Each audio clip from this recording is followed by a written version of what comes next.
Hey, did you know lung cancer affects more people each year than any other cancer? But early detection can save lives. This November, Haywood Regional Medical Center is raising awareness about lung cancer risks, like smoking, secondhand smoke, radon, and asbestos.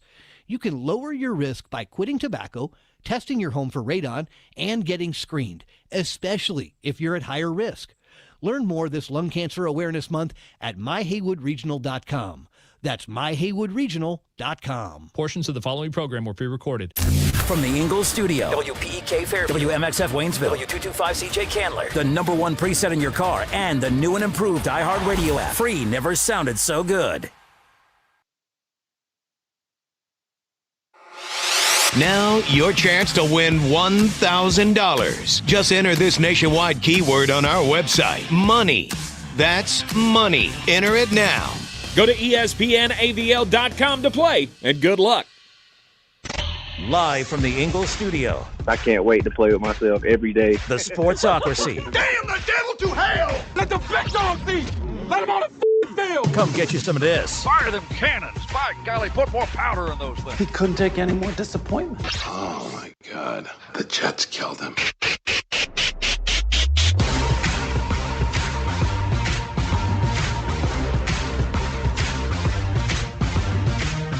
And welcome into the Sportsocracy on ESPN Asheville, 92.9 FM, 880 AM, and 1400. The Sportsocracy heard everywhere you go on the iHeartRadio app and seen everywhere on YouTube. Just go to thesportsocracy.com, click the live video link, subscribe to the channel, join us in the chat, and you could join us live for a kickoff Thursday here at Bear Smokehouse Barbecue in downtown Asheville. Jeremy Green.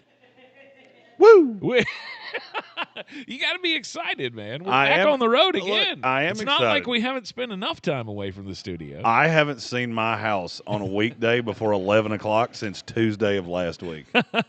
I don't know how you do this. He putting in work. I think you may be a lunatic. You are without a doubt a sadomasochist, and I'm not sure how long I could uphold to this. Hashtag but I'm built gonna. Hashtag built different.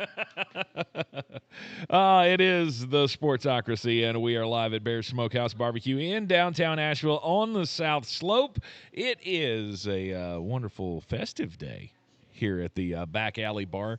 They've got the old Christmas tree up already. I'm digging it. I like it. Getting in the mood for the holiday season. Are you one of those that decorates really early? I would.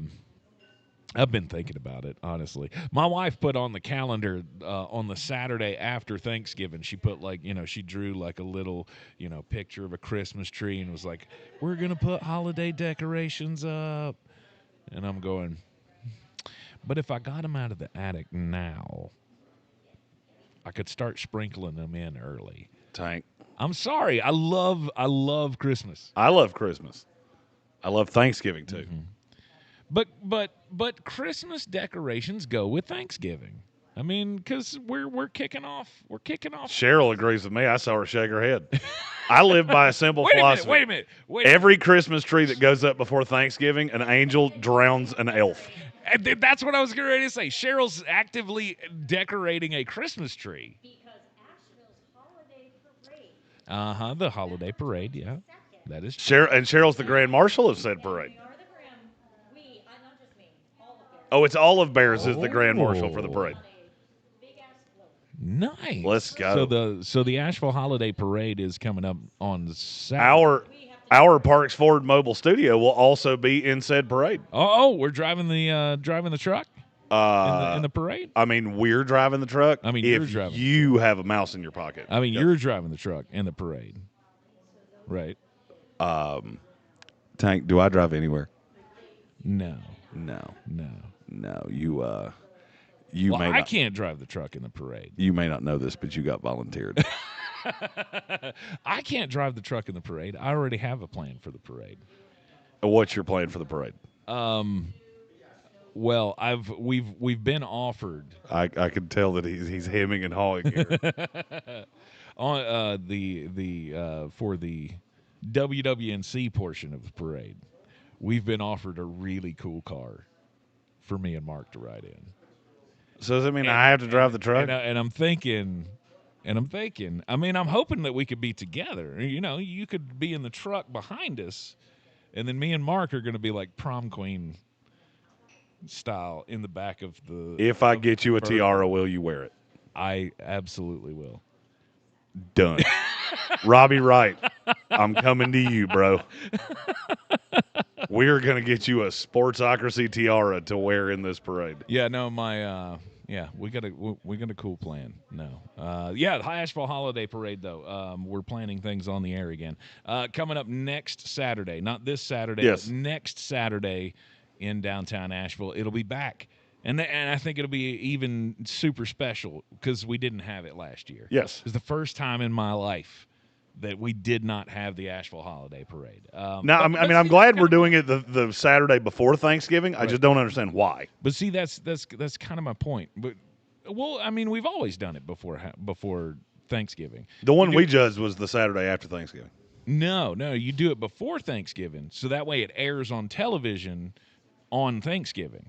So you record it the week before, and then you play it while before. It's like the lead-in for the Macy's parade. It's always been. That's how we do this. So, but that's kind of my point about the Christmas decorations. Is like I don't have a problem with Christmas decorations coming up before Thanksgiving because on Thanksgiving we're celebrating Christmas. Like while we've got the holiday parade, you're celebrating Thanksgiving. Right. But every Christmas tree that goes up before Thanksgiving, an angel drowns an elf. No. It's in the Bible. I read it. I know that's where I saw that. I know it for sure. Bible. It's for no doubt. That's where I saw that. True. Or maybe I read it on Instagram. I don't know. Maybe. I just know that is the case. I'm not like. I'm good with it. I'm not a 90s song. I don't talk to angels. Look, so I don't know, but that's the rule. This is the time though. Like the decorations started going up the day after. The day after Halloween. Like Thanksgiving decorations get 2 weeks. And then I'm good with the Christmas decorations coming out. Hell, my dad has had Christmas decorations sitting out since last year. He just never put them up. Oh, he has a Valentine's Day tree? Well, he didn't have a tree, but like all his little Santa Claus statues and stuff, all still up. Have been up all year long. I don't care. If you don't take them down, I don't care. Honestly, I don't care. All right, there you go. You have the Jeremy Green stamp of approval. Yeah, if you leave them up all the time, it's fine. But if you bring them out too early after Halloween, you're going to be vilified. Now, there's only one thing. On January 1st, they become Draftmas decorations. Yes, and that Christmas is over January 1st. And that is why I don't like taking down my Christmas decorations until after the end of April.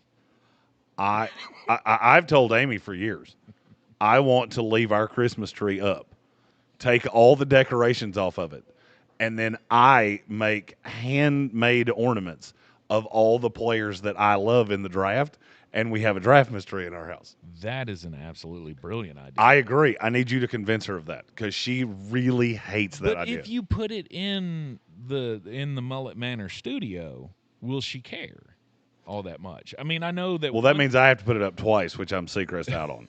You just have to carry it down the hallway. You obviously haven't seen our tree. Our tree up would take 3 people to carry. That's because, of course, my wife she saw one. It was 2 years ago. So you have a Biltmore house. Oh yeah, style. We live in an apartment and have a tree that was, I believe, intended for the Biltmore house.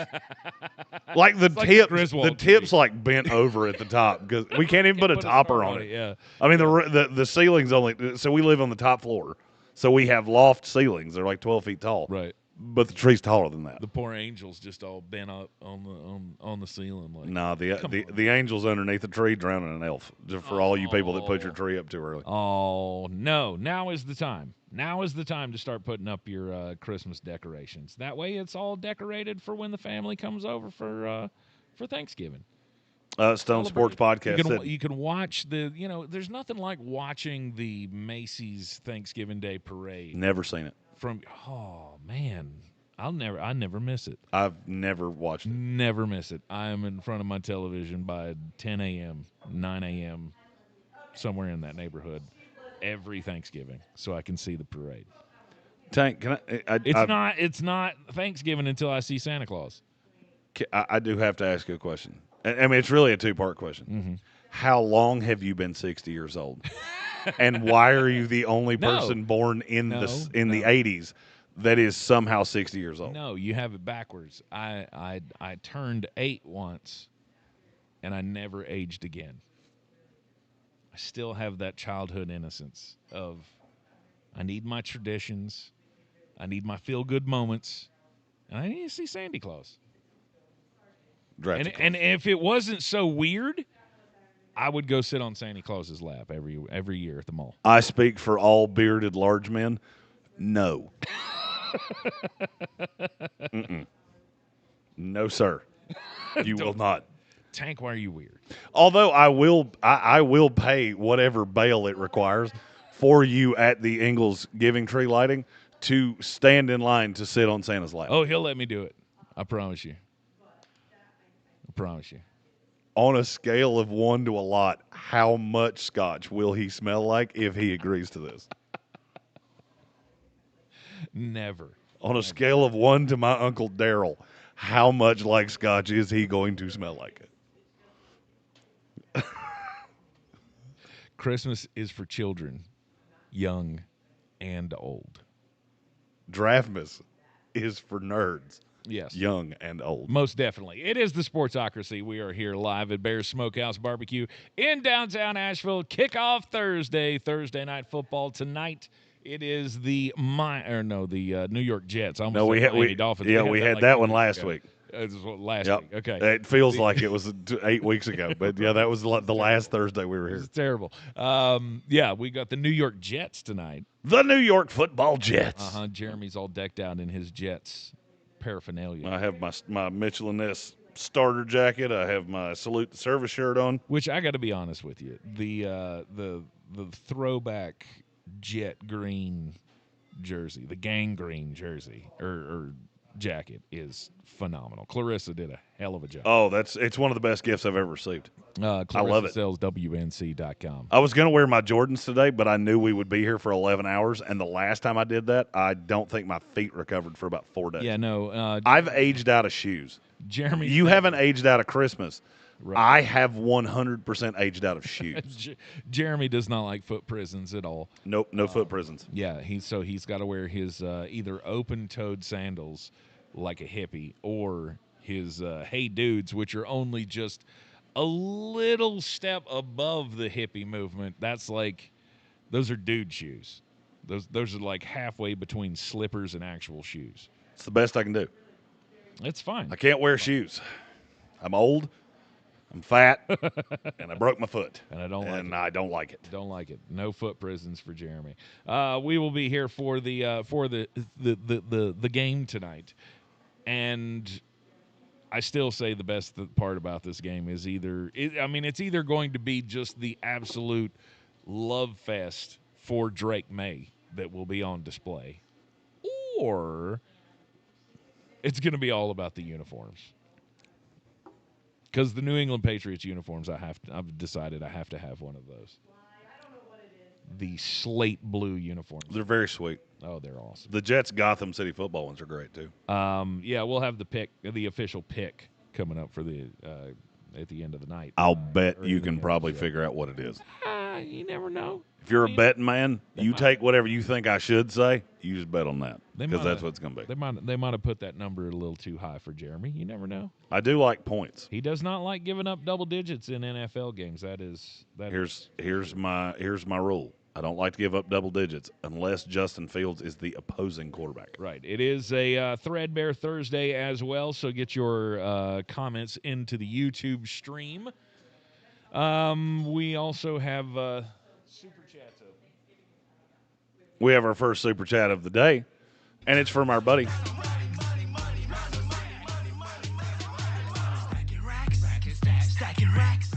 It's from Sir Jimothy.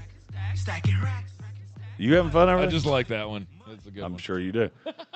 Sir Jimothy said won't be there today. Ironically, smoking 30 pounds of pork.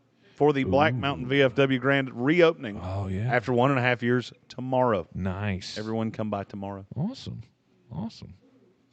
Well, congratulations on I will happily support it on the radio tomorrow. And Tank's finding this out today. I will be doing the show from the house. Okay.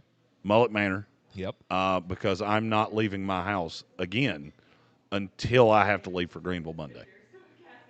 All right. I have an 8 a.m. meeting in Greenville Monday morning. Yeah. That will be the next time I put on pants. Okay. These come off. The shants will go on, and we will be in shants for 4 days. Yeah. All right. So, sorry, I lost my train of thought here. Because I saw this message in here from. Wait, where did it go? There it is. Technology is difficult. Yeah, I don't do technology well. Derek Sexton says, "Hey guys, I've been trying to find UNCA basketball tickets, but they're all sold out. What's up with that?" I don't think they are. I mean, I'm pretty sure that they didn't sell out for tonight's game against Bryan University. Bryan, what would you say happens when you die, Bryan? That might there might be some kind of a glitch or something on the ticket. Sexton, I'll look it up. Send me a message. I'm friends with literally the entire coaching staff, so I promise if you want to go, we can get you there. Yeah. Oh, most definitely. UNC Asheville Bulldogs, proudly sponsored by Bears Smokehouse Barbecue. You can get their food in the Ramses. Exactly. Or in the Kimmel Arena. Sorry. Kimmel Arena. I mixed WCU and UNC together. Yeah, you did. Kimmel Arena, yeah. Bears Smokehouse Barbecue doing concessions over there this year. Bears has constantly been a big supporter of local athletics. They are, the franchise started up in Connecticut, and they are the official barbecue of the Yukon Huskies. So obviously, when they came to Asheville, they went, well, we got to support this badass basketball team. UNC Asheville, they're pretty good. Going to be at the top of the Big South again this year. They got some good players, too. It is going to be a fine season. You can hear all of it on the iHeart Asheville Sports Network. Tonight's game will be over on. Is that what we're calling it now? I think we should call it Dumbassery Sports Radio, powered by Tank and Jeremy. That is not officially approved by Bob. Bob likes the iHeart Asheville tag on the. I'll cede to Bob. Yes. WWNC tonight at 6 o'clock. 6:30 is the tip-off. UNC Asheville against Bryan College they're from Tennessee. You got money for fake mustaches, Bryan. This is going to be. Look, if you just want to go to see a win. This will be a big one. This will be a big one. It'll be a whole lot to very little. To very little, yes. I'm trying to navigate the ticket thing here. Just to see. No, it's.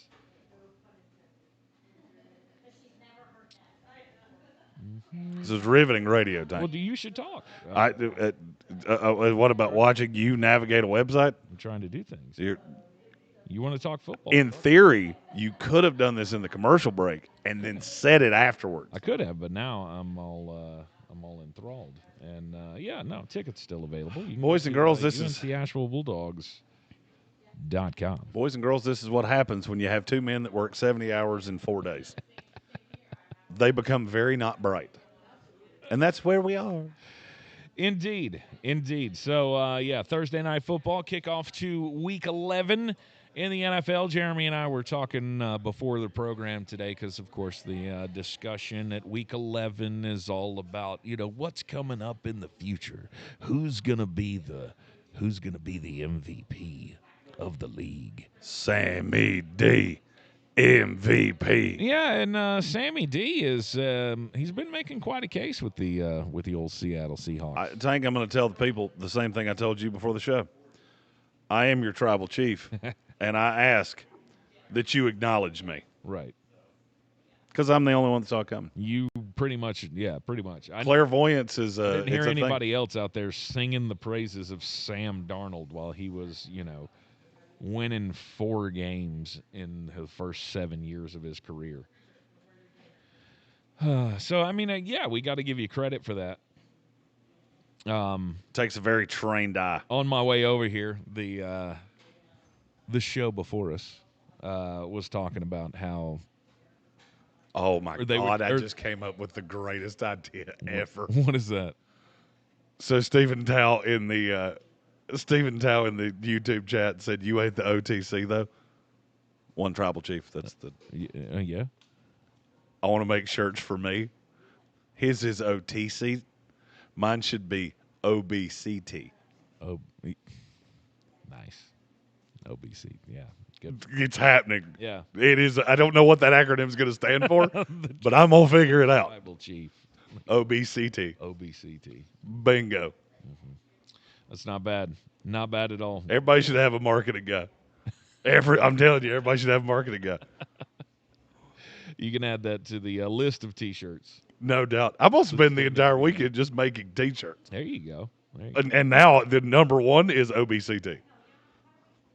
That is me. That is me. He is me. Yes. I is him. Okay. All right. Good deal. Can't help but notice, my quarterback, Baker Mayfield. That was the one of the topics of discussion when they were doing, what's the guy's name before us? I can't remember his name.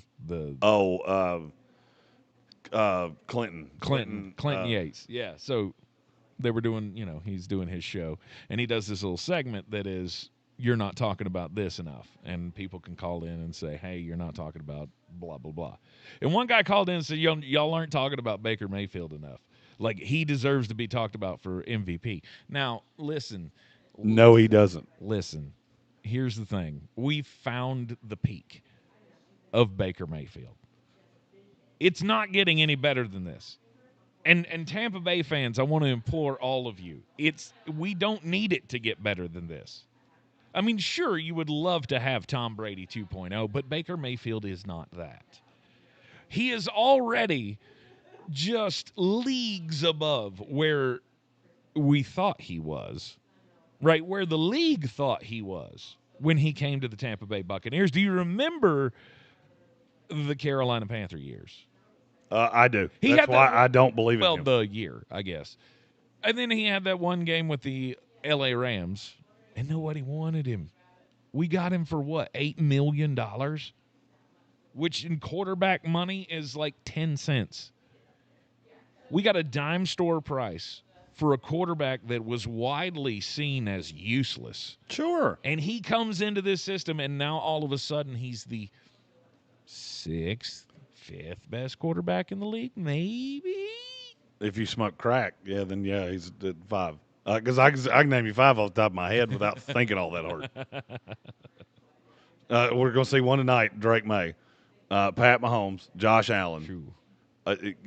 Stop. Shoo. Don't say dumb excrement on you. The way Drake May's playing right now. He's played 8 games in the NFL. Let's stop that. He's played 10 games this year. Ooh. You would take Drake May right now, and you would do it with bated breath. You know it, and I do too. Yeah. You listen to your OBCT. Look at Josh Allen, Pat Mahomes. Look, if you want a prize for having the most, if you want a prize for having the most, I was going to say the greatest value at quarterback, except for Sam Darnold and Baker Mayfield have the exact same contract, so you don't get that one either. But you can be 2. Oh, Sam's a bit. Don't make that face. Mm-hmm. When you say stupid excrement, it makes me angry. All I need is the proof, and the proof is already there. My quarterback beat your quarterback. Uh-huh. Tua Tagovailoa just beat Josh Allen. You want to play this game? Hey. Our 2 wins are against Joe Falco and Dylan Gabriel, so I guess that one doesn't you work. Don't have that one.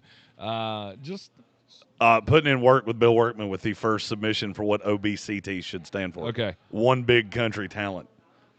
That's not bad. That's not bad at all. That is not bad at all. I would love to get something draft related in there, but I don't know what it would be. We'll think about it during the break. You're in the Sportsocracy. It's ESPN Asheville, 92.9 FM, 880 AM, and 1400. It's a kickoff Thursday here at Bear's Smokehouse Barbecue, downtown Asheville, 135 Coxe Avenue. Come on down and see us hanging out at the Back Alley Bar tonight. ESPN Asheville and Asheville Smiles is giving a complete smile makeover to one winner with a value of up to $60,000. This personalized transformation could include advanced cosmetic and restorative treatments tailored to your needs, all delivered by a team known for exceptional care and results. You can nominate yourself or a loved one in need. All submissions, which include photos and your story, are due November 20th, 2025. Nominate the person in your life that deserves a smile makeover now. ESPNAVL.com. It's a smile makeover from Asheville Smiles and ESPN Asheville. Hey, it's Ed Helms, host of Snafu, my podcast about history's greatest screw-ups. On our new season, we're bringing you a new snafu every single episode. 32 lost nuclear weapons? You're like, wait, stop? What? Yeah, it's going to be a whole lot of history, a whole lot of funny, and a whole lot of fabulous guests. Paul Scheer, Angela and Jenna, Nick Kroll, Jordan Klepper. Open your free iHeartRadio app, search Snafu with Ed Helms, and listen now.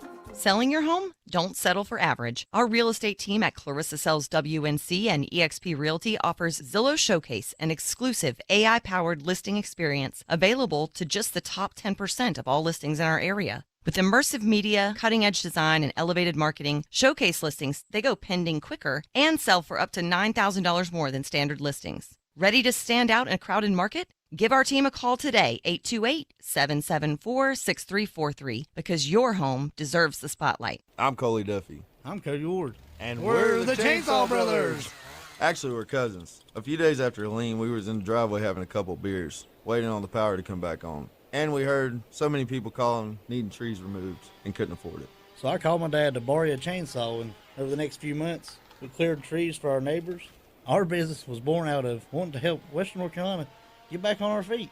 We are fully insured and licensed. We keep our promises, meaning if we say we're going to be there, we'll be there. In these parts, we live how we were raised. When you call the Chainsaw Brothers, you're not a customer, you're family. We're good at what we do, and we do it for a reasonable cost. For all your chainsaw needs, call the Chainsaw Brothers. 828-316-1013. Or find us on Facebook. See how we treat our family. Are you still covered up with storm damage and debris? Call us about our daily rates at 828-316-1013. That's 828-316-1013. We're the Chainsaw Brothers, and with our neighbors, we are Western North Carolina strong. Woohoo! We are the Nix family, and this is our Ingles story. Welcome to Henderson County, North Carolina, known throughout the South as Apple Country. Here, the family of Apple Wedge Farm is in its 5th and 6th generation, cultivating fresh fruit for the local community and beyond. For decades, these beautiful locally grown apples have graced the shelves of Ingles markets, and we look forward to carrying them for decades to come. Ingles. Low prices. Love the savings. Sure, you know Appalachian Motor Coach is the official shuttle sponsor of the Living the Dream Tailgate Tour. But did you know that they can get you anywhere in style? Weddings, bachelor or bachelorette parties, corporate gatherings, family reunions, Appalachian Motor Coach makes the ride part of the fun. Luxury seating, climate control, and none of the stress of parking or driving.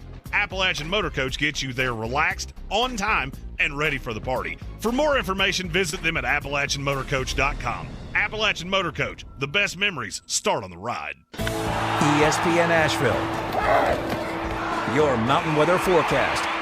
Continuing to look great now as we roll through our Thursday afternoon. Our Friday looks good, Saturday good, Sunday good.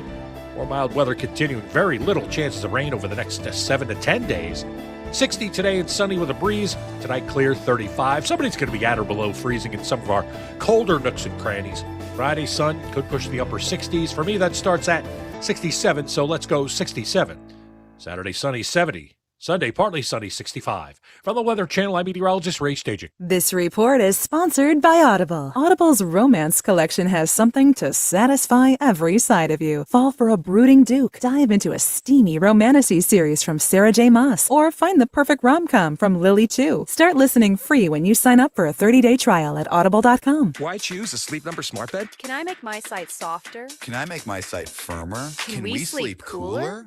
Sleep Number does that. Cools up to 8 times faster and lets you choose your ideal comfort on either side. Your Sleep Number setting. Enjoy personalized comfort for better sleep night after night. It's our Black Friday sale. Recharge this season with a bundle of cozy, soothing comfort. Now only $17.99 for our C2 mattress and base, plus free premium delivery. Prices higher in Alaska and Hawaii. Check it out at a Sleep Number store or sleepnumber.com today.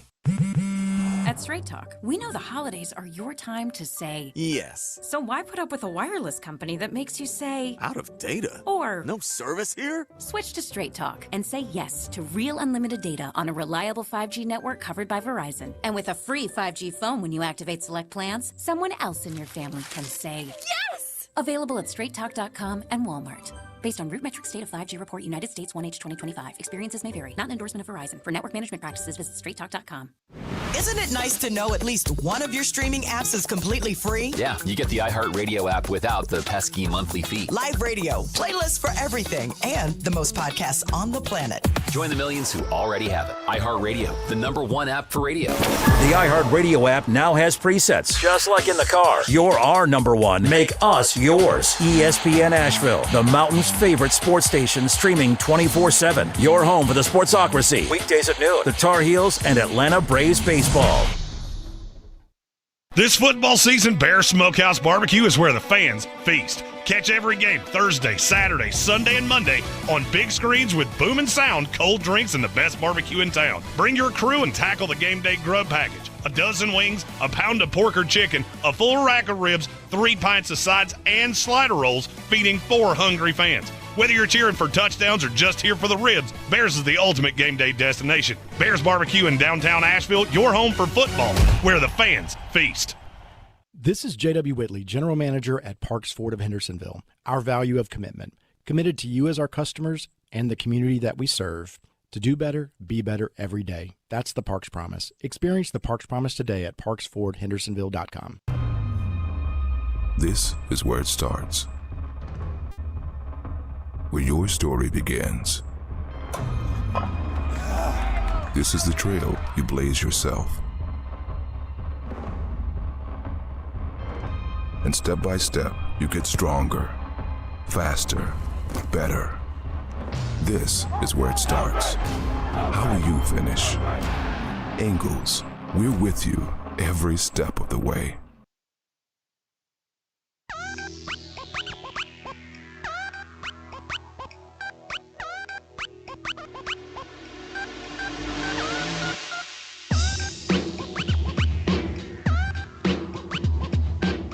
We're back in the Sportsocracy on ESPN Asheville. Bears Smokehouse Barbecue on a kickoff Thursday. Come on, join us on the South Slope this evening. We'll be hanging out for Thursday night. Folks, come right now. There is plenty of meat to go around. We have it was a team effort. Teamwork makes the dream work. And we have settled the OB CT. Yes, it is. Matthew Hoffman, you get a bell ring for it should be OBCTE. And Gary Birch, you get a bell ring for one big country talent evaluator. Yes. We are done. It is over. It has been ordered. You got to do it in real small letters underneath the big letters. It has been decided. OBCTE. One big country talent evaluator, OBCTE. And we're done. And it's got the CTE that I probably got from way too many blows to the head in there. Yes. Solving the world's problems here in the Sportsocracy. I'm telling you, everybody needs a marketing guy. Yep. To say stupid excrement, and then we crowdsource it, and we come up with something hilarious. That's the best way to do it. You give the people what they want. And, you know, what they want is to feel included, honestly. And that's why you can be included down here at Bear Smokehouse Barbecue with us. Hanging out, having the best meat in town, the best sides in town, the best meal in town, honestly, at one of the coolest places in town. And yes, they do have the Christmas tree up, but we found out from Cheryl that the reason the Christmas tree is up already is because Bears is the main sponsor and like grand marshal of the Asheville Holiday Parade.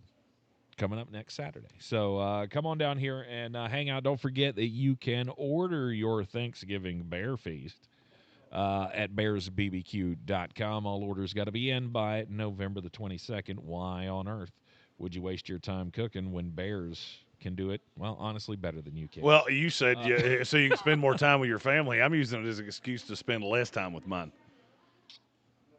But you just going to order it and stay at home? I'm going to order it and say, I got to go pick up the food, and I'll do that on Tuesday, and then I'll see y'all about the time it's your time to eat on Thursday. That way you just skip the whole thing. All right. Okay. We'll see how it is. You can go to bearsbbq.com. Bears Barbecue, the official barbecue of the Sportsocracy. Earlier in the chat, it was thrown out. There was a fantasy question from Bradley Presley. I just wanted to get out there over the airwaves here. He needs a flex play for this weekend in his fantasy league.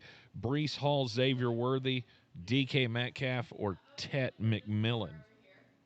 The fact that DK Metcalf is playing the Cincinnati Bengals kind of feels like stands the out right to call. me. Right, like that seems like that should be the call.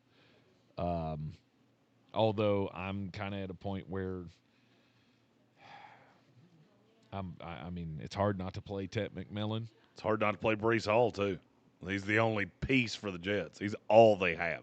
But against the New England Patriots, they have at times struggled against pass-catching running backs. Is he catching a lot of balls this year? More than he has in the past, but that's not saying much. Okay. Because the end of Robert Saleh, I think they forgot he had thumbs. Right. I mean, I know Bryce Young sucks, but Jeremy covered this on Monday. Bryce Young's QBR to Tet McMillan is like 85. His QBR to other Carolina Panthers is 8.5. Is I was going to go lower than that, but okay, yeah, like 8.5. He's not good throwing to anybody else, but he is pretty good throwing to Tet McMillan. So that is a consideration. I'll go DK because I know Cincinnati has nobody to stop him. Right. And there won't be a Trey Hendrickson this week, so they're not going to be able to get after quarterbacks. It's DK. It's just DK. I don't want it to be. I want it to be Breece or Tet, but it's not. Tet going up against the Falcons. And Stone Sports podcast had the correct answer. They've allowed 50 yards rushing once this year, and it was to Sean Tucker. So, I mean, Breece is not going to do anything out of the passing game, and that's what knocks him down to me. Yeah. He may have 6 catches for 60 yards. That wouldn't shock me in the least. He'll probably have 17 carries for 17 yards. Right. I'm not expecting big things tonight. No, the Jets are going to get obliterated. The Jets tonight will look like the Bears smoked turkey on my table on Thanksgiving Day. It never had a chance. It was dead before it was dead, before it was cooked, before it was put on the table, before it was annihilated by me. You can throw out your fantasy questions in the YouTube stream. Just go to thesportsocracy.com, click that live video link, subscribe to the channel. You have to do that. That way you can join us in the chat here each and every day. Andreas Pinkney says Drake May, he's going to kill your Jets tonight. And I'm fine with that. See, I've become one of those. I'm like a nomad sports fan. I wear Jet stuff because I have one favorite team and I hate the other 31 to differing levels. So I'll proudly throw on my Jets jacket, my Jets shirt. Right. Got my Jets underoos on today. But do I care that we're going to lose? No, I don't. No. As a matter of fact, I want to lose. I don't really want to get embarrassed. It'd be nice if we could keep this within 30. No, 2 scores. We'll keep it within 2 scores if they go home in the third quarter. It is Thursday night, remember. I don't care. That just means Justin Fields is going to be worse than he usually Look, is. last week you're coming off a game where your team scored 2 kickoff returns for touchdowns. Weirder things have happened. Against one of the best special teams units in the NFL, I'm going to go out on a limb and say, I don't think we have to. Maybe not.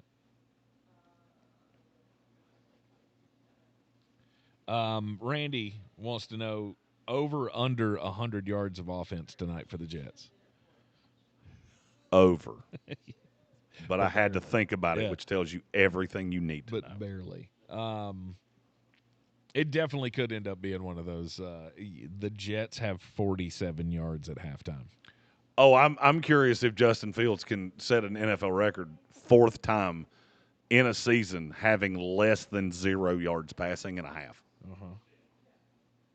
The line's pretty decent, but so is New England's. Right. This game, to me, just has absolute obliteration written all over it. Especially when you think about what happened the last time these two teams played on Thursday Night Football, which was the Jets blasted New England. It was the high water mark of the Aaron Rodgers era. I think it was week 2, maybe week 3 of last year. Yeah. It was the first time Drake May got into a game, and the Jets absolutely blasted Jacoby Brissett in New England. Mm-hmm. It ain't happening again. And there's a lot of guys on this team that were on that team. Right. And they remember. Looking for a little payback. Randy says he saw something about Drake's QBR being like 45 when the defense drops 8 against him, but with 7 or less in coverage, it doubles. Yeah. Yeah. I mean, that doesn't surprise me because he doesn't really, outside of Stephon Diggs, he doesn't have a receiver that has a ton of nuance. Mm-hmm. So because 9 times out of 10, if you're dropping 8, it's zone. And you're going into aggressive, tighter window zone. And you've got a bunch of young receivers on this team. That, to me, that's not an indictment on Drake May. That's probably the least shocking thing I've ever heard in my life. Mm-hmm. This just has, it has all the makings of the worst Thursday night game of the year. Because I can't draw the line of, usually I can do that. All right, so I go back to week 1. We had Dallas and Philadelphia. And I could draw the line of this is how Dallas stays in this game. They're going to be able to score. Philadelphia is a predominantly defensive team. We're going to talk about that to start the next hour. Philadelphia, y'all good? Best player out here on Madden just spilling the tea. I could draw the line of Dak comes out, throws for 250. Javonte was better than I thought he would be. I could draw the line of this is how this is going to happen. Right. Tonight, short of an engine failure for the team bus, I don't know how this is going to – and as a matter of fact, this is college, so they drive separately. I don't see how this is going to happen. Mass congestion on the freeway leading into Foxborough. That's about the only way I see the Jets staying in this game for more than a quarter. It is the Sportsocracy, and we will be hanging out here at Bear's Smokehouse Barbecue tonight for the Thursday night matchup. My computer's not keeping up here. Do we have any super chats or anything? Nope. Have you seen coming in? All right. I mean, I haven't seen one. I'm scrolling now. Yeah. Nope. Look good. All right. Good deal. Good deal. Just want to make sure we're taking care of everybody. You want to get in on the discussion today in the Sportsocracy, just hit us up on the YouTube chat as we are working our way through a kickoff Thursday, a Threadbare Thursday. You alluded to A.J. Brown. Big problems in Philadelphia. We'll dive into that at the top of the hour. Not fair. It's not fair to the topic. No, because there's a lot there. A lot to unpack. There's a lot there. And I'm going to ask a very basic question at the top of next hour. Uh-huh. And it's going to sound crazy when I say it. And the more you think about it, the more you're going to see where I'm coming from. Okay. Just looking at this. Did you see the CFP chair step down? I did. What is this all about? I did. College football. Mac Rhodes is who you're talking about. Yeah, Mac Rhodes from he's the AD at Baylor. Mm-hmm. He stepped down as the director of the chairman of the College Football Playoff Committee for personal reasons. There's allegations at Baylor. Oh, well. I would say I'm surprised, but I'm not. College football. Once you get a program that's been in trouble before to the level of a Baylor. Well, this is I'm not. shocked. This is not. I'm not shocked. There's more trouble in the water. This is not like that. So the release that came out from, I think it came out from Baylor. The allegations do not involve Title IX, student welfare, or NCAA rules, and do not involve the football program. Because he got into an altercation with a football player in September. Right. What he's dealing with now is outside of that. We don't know exactly what it is. It seems like every time college football gets something wrong, they obliterate it within 2 months. The only way I can equate the CFP, the NCAA, they're that really rich kid that we all knew that had a drug problem. And it seemed like, do you just have so much money that you can't fail? Because you do so many stupid things that I would figure you'd be dead or in jail by now. But you always came out smelling like a rose on the other side. Mm-hmm. Whether it's the selection process, the committee, the seating, it's all been just completely ignorant at best. But we're all human, right? We all make mistakes. Not to this level. Like I said, we're learning. Not to this level. Well, I mean, you say we all make mistakes, but name me the mistake so far that they've made that wasn't the most abundantly obvious thing you've ever seen in your life. Hey, we're going to set this to where a group of 5 champion, which, by the way, every group of 5 school at this point is nothing more than the AA of Alabama, Georgia, Florida State, every high-end program. Let's make it to where one of them has to be a top 4 seed. Mm-hmm. Do you hear how stupid that sounds when you say it out loud? We never thought it would happen. You had to know it would happen. In the original setting, you knew it had to happen. You had to have one of two of the 3 things I'm getting ready to say had to happen every year. Either the ACC, the Big 12, or the group of 5 were going to get the 3 and the 4 seed every single year. Mm-hmm. And it took somebody with an IQ of about a salad dish to not figure out how unbelievably stupid that is. 15 of the 20 best programs in the country are in 2 conferences, and you let the Sun Belt tell you that, well, but we won't sign it. Who gives a damn what you want? I don't care what you want. You're lucky I'm letting you have a seat at the table. Bingo. Because you don't deserve it. You screwed that up. Then you go a year out. Now we're going to have Georgia Tech and Tulane in this thing. Meanwhile, we can't get Texas and Oklahoma in it. Do you see how stupid that sounds when I say it out loud? Because you're worried about, well, we got to be fair to the Sun Belt. The Sun Belt's not fair to the Sun Belt. Conference USA ain't fair to Conference USA. The Mountain West is a joke to the point of it just got dissolved by Washington State and Oregon State. So now we have the Pac State, where every team in the conference is a state. Boise State, Fresno State, Washington State, Oregon State. I don't remember the rest because I don't care. Texas State's one of them. I know that much. And yet we still let you have a seat at the table. At what point does the NCAA go, we're one of the most powerful groups in the world. Why do we keep treating this like we're the mayor of New York City and everything has to be fair? Well, the problem is that your fair is completely stupid and it's completely untenable because it doesn't work. In a perfect world, we'll have a Boise State that could be fun and have another engagement at the end of the game when they beat Oklahoma. The problem is that the game's changed so much in 20 years that that'll never happen. You know why? Because every time an Ashton Genty comes along, from here on out, that kid's going to be playing at Oklahoma. You know why this always seems to happen? Because they can't get away from it's the collegiate mindset, right? It's like the academic institution mindset of everybody has to have their own fair shot. Right, we do this. They do this in every other sport. So of course it's going to feed over into this, right? It's a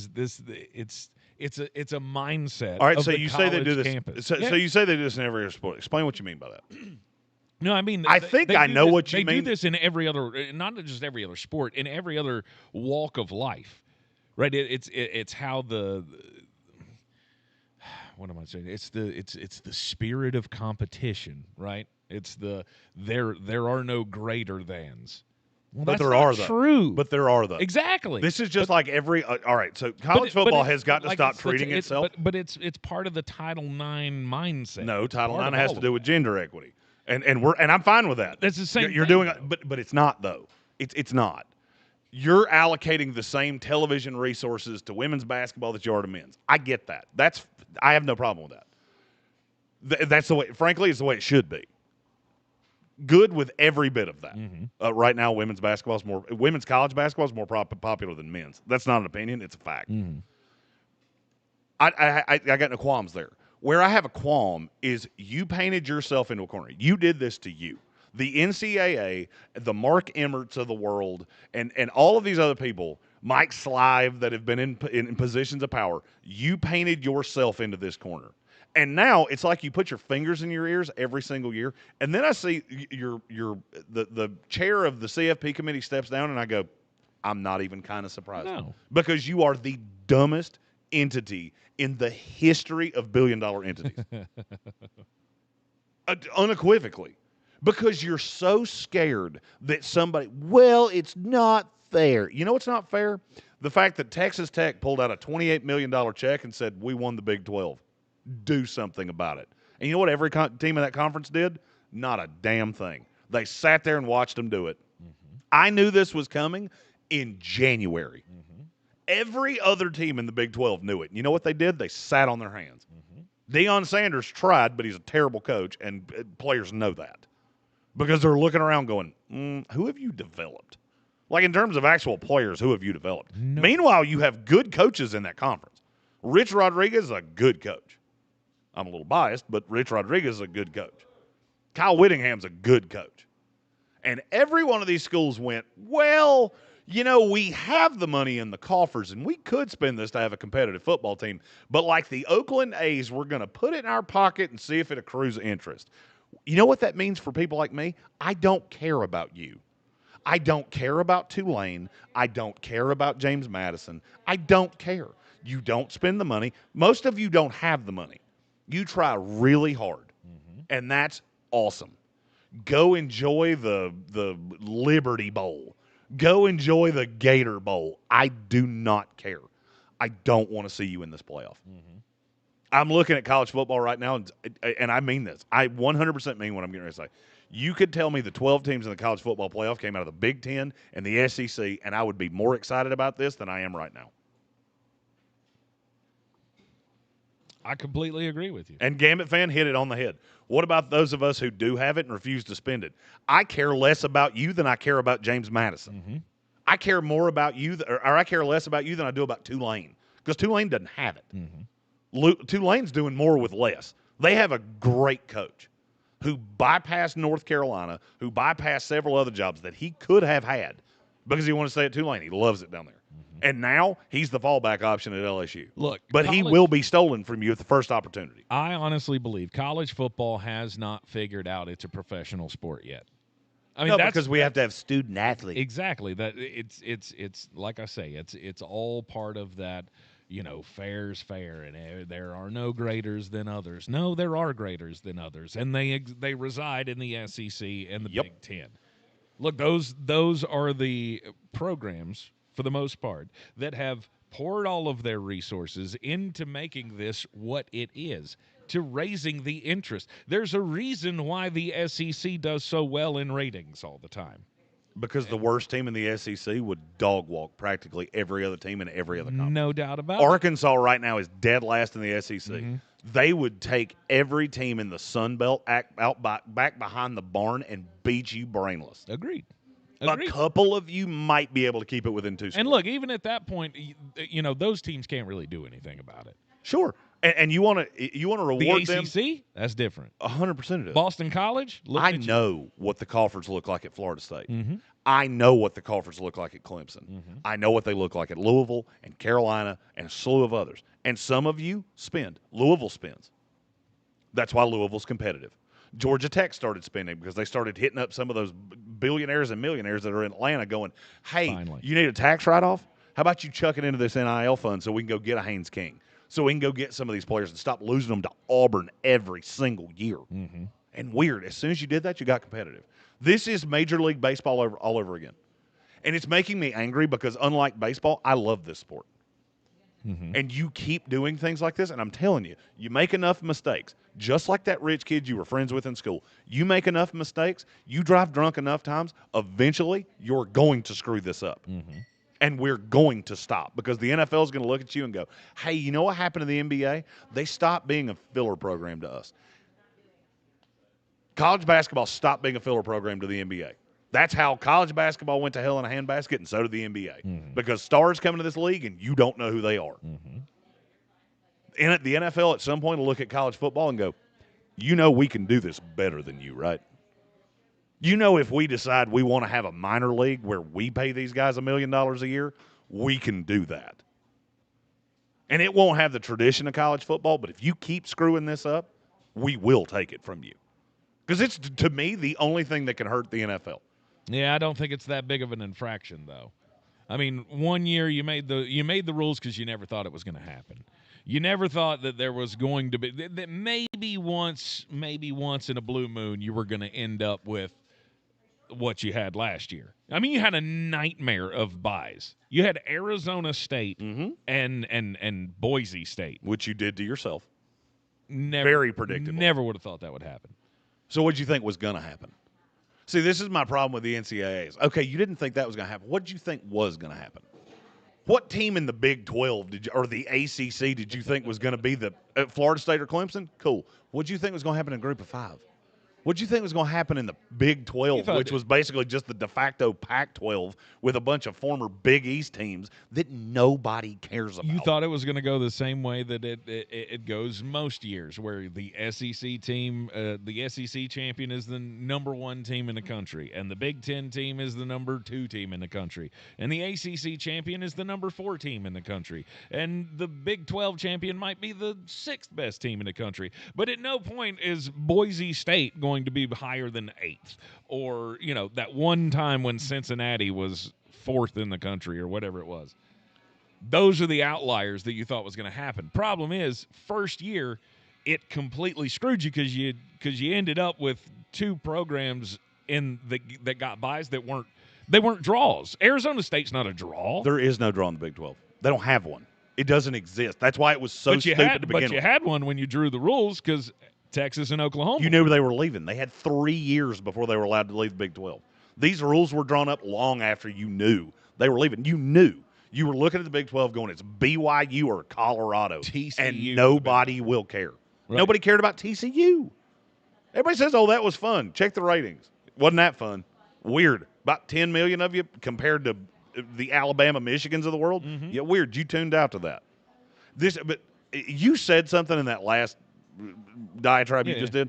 I want to talk about it. We got to take a break. Okay. I want to continue this. We'll get to A.J. Brown in Philadelphia. We'll just push it down the line just a little bit. Yep. You said something there that I want to narrow down on. Okay. You're in the Sportsocracy on ESPN Asheville. We'll find out what it is when we come back.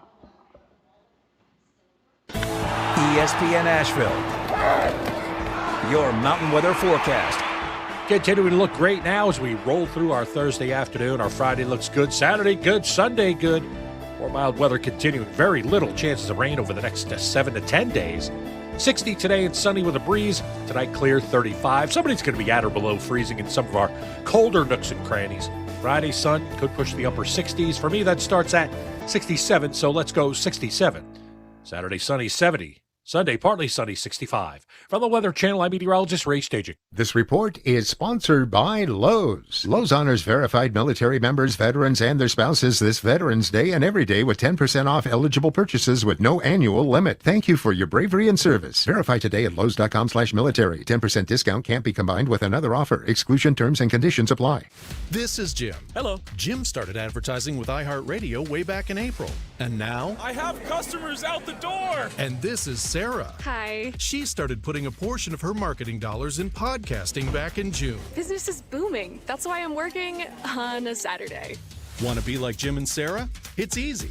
All you have to do is own or manage a business and reach out to iHeart. Get started today at 844-844-iHeart or iHeartAdvertising.com. Taxes was feeling unwelcome. Now Taxes is an open door, literally, to new TurboTax stores. Meet our experts in person. Hi, welcome in. They're powered by smart tech and ready to do your taxes for you. Get real-time updates while you go about your day. Confident your taxes are done right. Now this is Taxes. Intuit TurboTax. TurboTax stores opening soon. Real-time updates only in iOS mobile app.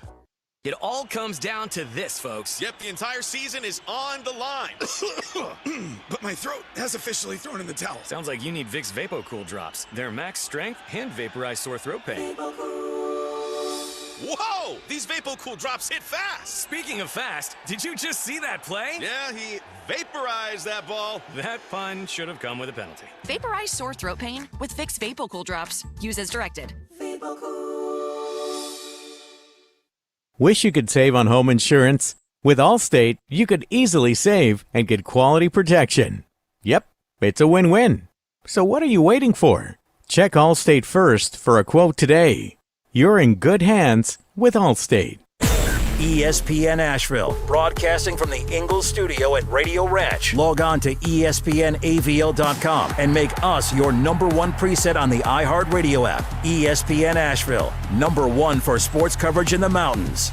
Clarissa sells WNC as the #1 team in Buncombe County. We have the customer service experience to assist you in achieving your real estate goals. Our team offers something that 90% of listings in our market won't have, Zillow Showcase. Check us out at clarissasellswnc.com. Why spend your whole holiday in the kitchen when Bear's Smokehouse Barbecue can do the work for you? Order the Bear Feast for Thanksgiving. Includes a smoked turkey, mac and cheese, mashed red potatoes, garlic butter green beans, sausage and bacon stuffing, cornbread, and turkey gravy.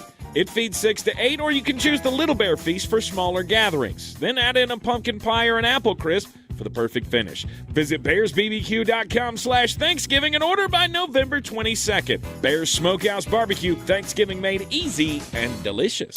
From the Ingles studio, WPEK Fairview, WMXF Waynesville, W225CJ Candler, the #1 preset in your car, and the new and improved iHeartRadio app. Free never sounded so good.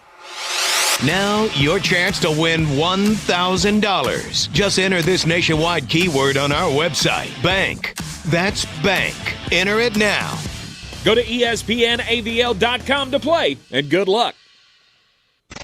Live from the Ingles studio, I can't wait to play with myself every day. the Sportsocracy. Damn the devil to hell! Let the big dog eat! Let him on the field! Come get you some of this. Fire them cannons! By golly, put more powder in those things. He couldn't take any more disappointment. Oh my God. The Jets killed him.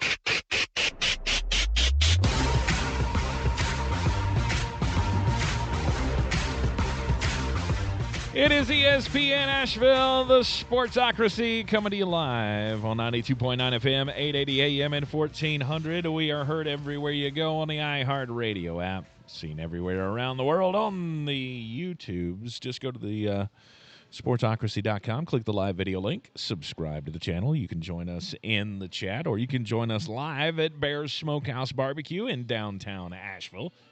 We are... They're more decorating in here. It's are. getting Christmassier in here. Yes, very good. I'm not going to lie. It looks good in here. Mm-hmm.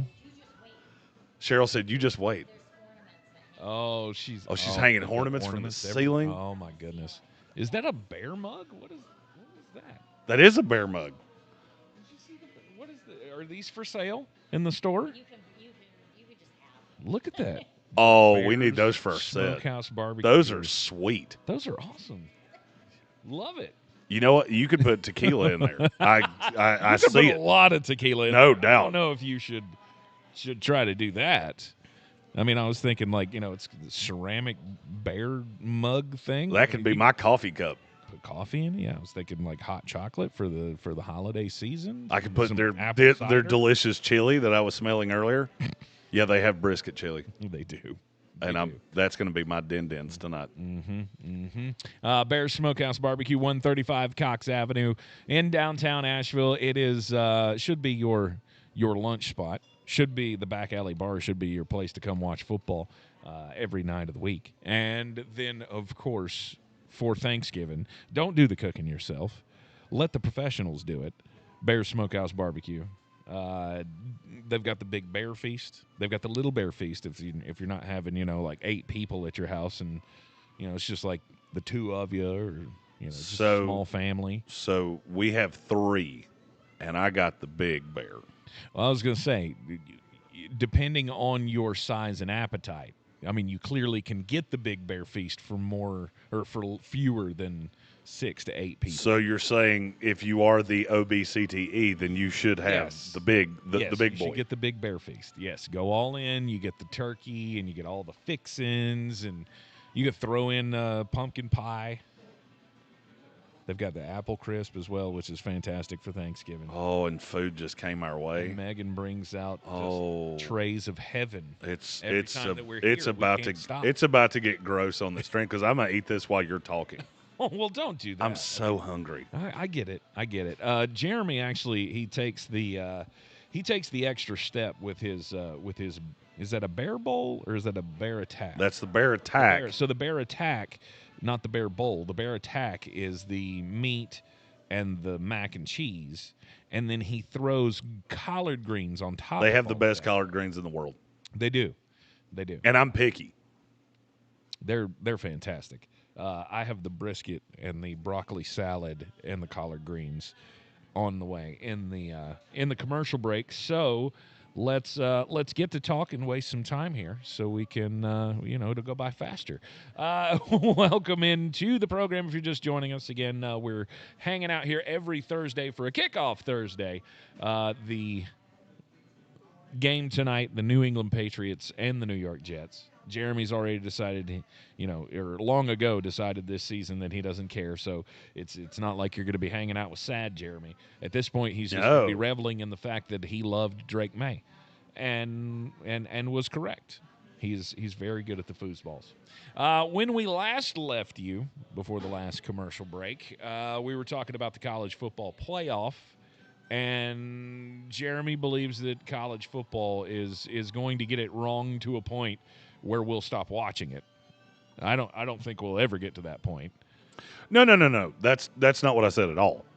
What I said is you're running the risk that the NFL goes, we can do this gooder than you. I just feel like that's an expense that the NFL doesn't. Sure, and it could be. Unless, and the thing that you said in the last hour is you don't see a possibility of that happening. No. Okay, let me ask you a question. This is 2025. Mm-hmm. In 2005, which was a North Carolina national championship year with Raymond Felton, Rashad McCants, Sean May, and Marvin Williams. I remember it well. Did you ever think there'd come a time that you'd sit in the Dean E. Smith Center and you didn't know a damn player on the team? Did you think that was coming? Because I'll bet you didn't. Yeah, because I did it the next year when they all left. Did you think that would be the norm? No, I did not. Well, guess what? We're there. Yeah. I watched Kentucky Louisville, not last night, the night before. Yep. I didn't know a name on either team, not one. And they had 3 top 15 recruits. Mm-hmm. 20 years ago, I knew every recruit. I knew every guy Florida State had chased. And I'm talking not that long ago. Anthony Edwards. Mm-hmm. I watched him at Georgia for that year he was there because he was a Florida State commit originally. I watched him every single time Georgia was on television. I watched them to watch him. Mm-hmm. That was 4 years ago. Mm-hmm.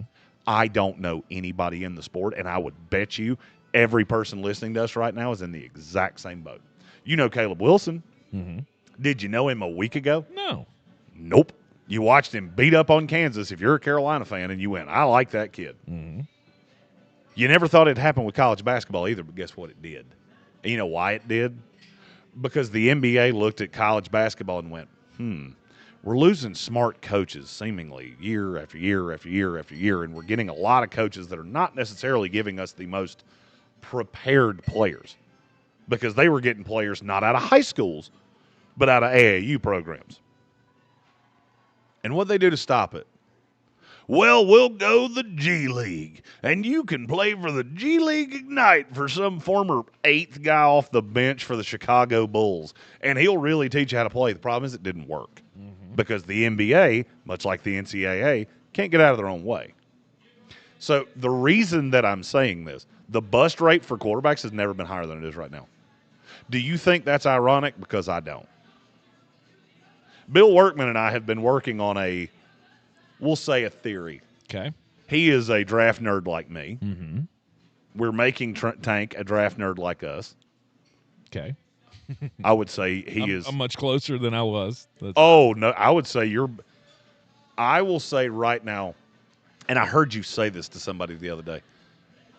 When you say I'm not the draft, I heard you say it to Chris one. Yeah, I said it to Chris yesterday. Yeah, you said I'm not the draft nerd. I'm not the analytic guy. I laughed at that because literally in the world, there are probably 3 people, Bill Workman being one of them, who I would say are draft nerdier than you, and I'm not going to say I would even listen to their opinion over theirs, over yours. Nice. If you said it and they said it, I would have to go back to the tape and watch it. Ah. I'm glad this came up because I wanted to. I heard this yesterday and I went, I hate when you say stupid things and I'm not around to describe. That's the thing, though. When you're working with the one, with the OTC, the OBCTE. Bingo. The OBCTE. Right. You know your place. I defer. You are, as Andres Pinckney said, one of us. One of us. But my point with all of this is you 20 years ago never thought college basketball would get here. The ratings were great. The tournament was great. True. The ratings for the tournament were great. But and honestly, then what happened? When did this change? Because everybody will say it's the NBA, and I think that had a huge role in it. What started to happen, and it happened a lot, you started getting George Mason and VCU and Loyola Chicago in the Final Four, and people went, pass. I'll pass on 7 corn-fed country boys from the middle of nowhere, Illinois, going up against Duke. No, it was the transfer game. It was the freedom of movement, the play, like the thing that I had yearned for forever. I believe somebody tried to warn you about that. You did. You told me this was coming. Here's the thing, though. I didn't think it would be this bad in basketball. I didn't realize that it would go as crazy as it did and that there were no guardrails on any of it, and the fact that the game sucks. Oh, the game's basketball is terrible. It's awful. And I'll be honest with you, we were at Kansas, Carolina last Friday. That was legit probably the best college basketball game I've seen in 4 years. It was awesome. Because you had a really high-level player for Carolina with some nice ancillary pieces. I like Visar, the big, tall guy. He reminds me of Serge Zwicker. They were moving the ball. They were sharing the basketball. They were hustling after the basketball. It was great. They weren't throwing up threes at every 2 seconds. That's the kind of basketball that I want to see. I could not care less. The other day I heard a stat that has stuck in my brain because I can't get away from this is why I don't watch basketball now. Cade Cunningham for the Detroit Pistons scored 45 points the other night. Would you like to know how many shots he took to score 45 points? 38. 45! He took 45 shots. He hit 14 of them. Half of his points came from the frickin' free throw line. So not only did he take 45 field goals, he also shot like 18 free throws. That's not basketball. That's Shai Gilgeous-Alexander basketball. That's Russell Westbrook basketball. We went from having Russell – when we first started this show, I remember us talking about the NBA, and we were talking about how guys like James Harden and Russell Westbrook were horrible for the game of basketball. But thank God there were only 2 or 3 of them in the league. And then they went, you know what? Screw it. All of us. We're all doing it. Tank, can I ask you a question? I'm going to ask you a question that I never heard you ask out loud, but I'm curious if you ever asked it in your head. Yeah. Why did I hate those 2 guys so much? Why? Because I had just been a coach. Yeah. And I was looking at the next generation, and probably 40 to 50% of players that I had dealt with, their favorite player in the NBA was Russell Westbrook or James Harden. And I went, what is that going to lead to? Oh, something I don't want to have any involvement with whatsoever because I don't want to coach these kids that only care about their stats. Yeah. The way I coached, it didn't work that way. Yeah. You know, it was all team basketball. It was all motion offense. It was all full court trap. I got to have 5 guys that are on the exact same page with each other. I can't coach that. I knew I couldn't. You will find somebody better to coach this than me. I'm out. To me, that's the thing that has killed basketball more than anything, college basketball especially. That's the way the game has progressed.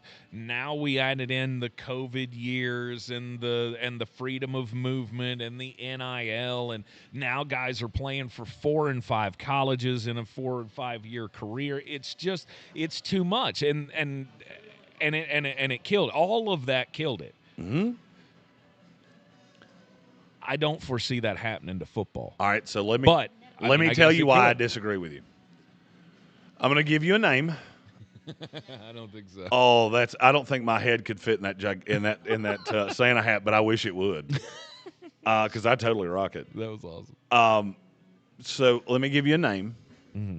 and I want you to think about that. I want you to ponder what I'm getting ready to say. Okay. So on my show Monday night, Overtime with Jeremy Green, 7 to 9, on our sister station, Fox Sports Upstate, and on our YouTube channel, I started talking about quarterbacks in the next draft class. And one of the names I talked about was Lenore Sellers. Fact or fiction, Lenore Sellers is the best quarterback South Carolina's had in our lifetime. Fact. Yes. Fact. I reported that according to my sources, Miami and Florida State are ready to offer $7 million a year to Lenore Sellers. If you're a South Carolina fan, does your love of South Carolina get hurt a little bit if Lenore transfers to Miami? And now you have Air Nolan playing for you next year? Yes. How many times can you do that before you just go, we're an also-ran too? That's South Carolina. That's an SEC school. Mm-hmm. That ain't Appalachian State. That ain't James Madison. That ain't Tulane. That's South Carolina. Mm-hmm. One of the 20 wealthiest programs in college football. And we're talking about they can't compete with the money. So when you only have 20 teams left. Or won't. It's a precedent thing. So it's not as simple as they can't or won't. Mm-hmm. They can't in the current landscape. So the question that I ask you is, what happened to college basketball? You don't know any of the players on your team, so you have no affiliation with them whatsoever. You care about the jersey on the player, not the player in the jersey. And over the course of time, that atrophies how much you care about the program because you don't ever fall in love with a player. Mm-hmm. You don't have a Tim Tebow jersey to throw on Saturday to go watch your team. Because it's a vicious cycle of we develop a player and they wind up at Alabama or Miami or Florida State or one of these teams that has a lot of money. How many teams do you think can compete in that? And I'm sure you're going to say I'm making a mountain out of a molehill and college football is flawless and indefensible. Just remember, there was a time college basketball was more popular than college football. There was a time that was in existence. Yes. College basketball is irrelevant. On the national scale. Mm-hmm. It matters here. Mm-hmm. And I think that's one of the and I'm not taking a shot at you, I promise. I think that's one of the things that skews you is that in your life you've lived in the state of North Carolina, mm-hmm. you've lived in the state of Tennessee, mm-hmm. and you've lived in the state of Georgia. Mm-hmm. Those are all 3 southern states that really like college basketball. We are nationally where New York was 10 years ago with college basketball because they didn't care then. The West Coast didn't care. North didn't care. Midwest cared to a point, but it was more a novelty than it was anything. The South was the last area to not tap out on college basketball. And I traveled all over the country, so I'm seeing this anytime I go anywhere. You wear a Carolina basketball shirt in the Chicago airport, and people kind of look at you sideways like, they still do that? I didn't know that. Well, I mean. And the NCAA is the same entity that made all of the decisions that ran college basketball into the ground. It's the same entity that makes all the decisions with college football, too. And I'll be honest with you, I think they're getting dumber by the year. The fact that we came up with a playoff and you didn't look at the group of 5 and go, what are you going to do about it? We'll book the bylaws, then sue us. I can't wait to see what a Boise State lawyer looks like up against what we have. Right. I can't wait to see that. It's not in the spirit of competition. Well, here's the spirit of competition. I hate that term. I do too. Here's the spirit of competition. If you run your fan base away, then it all goes away. Yeah. And I'm looking around right now going, with all the things that you've done, all of the stupidity around this, you cost yourself about 1 playoff game a year. That's going to swell to 2 at some point. Because at some point, one of these group of 5 teams is going to figure out we have to spend about $5 million to be the best G5, G6 program in the country. Mm-hmm. I don't know who it'll be. I don't know who has that money. And frankly, I don't care. Yeah, but one of them's going to figure it out. Well, I mean, it takes, it takes learning from life lessons. That's what happened last year. They learned. Wait a minute, that was a dumb idea. We got proved in 1 year why that was stupid. Now, it's going to happen again. You're going to get to the end of this season, and you're going to go, oh, wait, damn, we've got 2 automatic qualifiers that do not belong here. I'm going to remind you of something that I said when we did this show on Saturday exclusively. Because you and I argued about NIL to the death. Oh, yeah. You remember when I said it's a 5-step process that ultimately kills college football? Mm-hmm. Do you know what step we're on? 3. Because I said 2 of them. I didn't say the latter 3 because I didn't know exactly what they were going to be. Mm-hmm. So the NIL was 1. Transfer portal was 2. Texas Tech is 3. Could argue the CFP is 4. We could be on step 4. I don't know what step 5 is.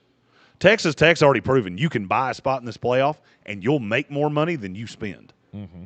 That's going to lead to everybody with means doing the same thing, and the JMUs and the App States. And I use those because I know those programs and I know how much money is around them. They can't compete. No. You're doomed. And you get to the Texas Tech level, it'll start burning out SEC schools too. It'll start burning out it's already burning out Big Ten schools. Because Rutgers doesn't have it, and it's super obvious. And Purdue doesn't have it, and it's super obvious. Uh-huh. You get to that point, all we're looking for is what's number 5? What's the death nail? And I just want it said, I wasn't wrong about NIL. I wasn't wrong about the transfer portal. I'm not wrong about Texas Tech, and I'm not wrong about the playoff. I just wanted that out there. So 4 years from now, when we do this like we're doing now, I can go, just waiting on this one. 5 little piggies. We're still waiting. It's going to be that whole Bill Belichick thing all over again. Like, for the 5th year in a row, the downfalls are coming. You just wait. Before we take the break, we do have like Sam Darnold being MVP. We do have a super chat that I missed. That was my fault. All right.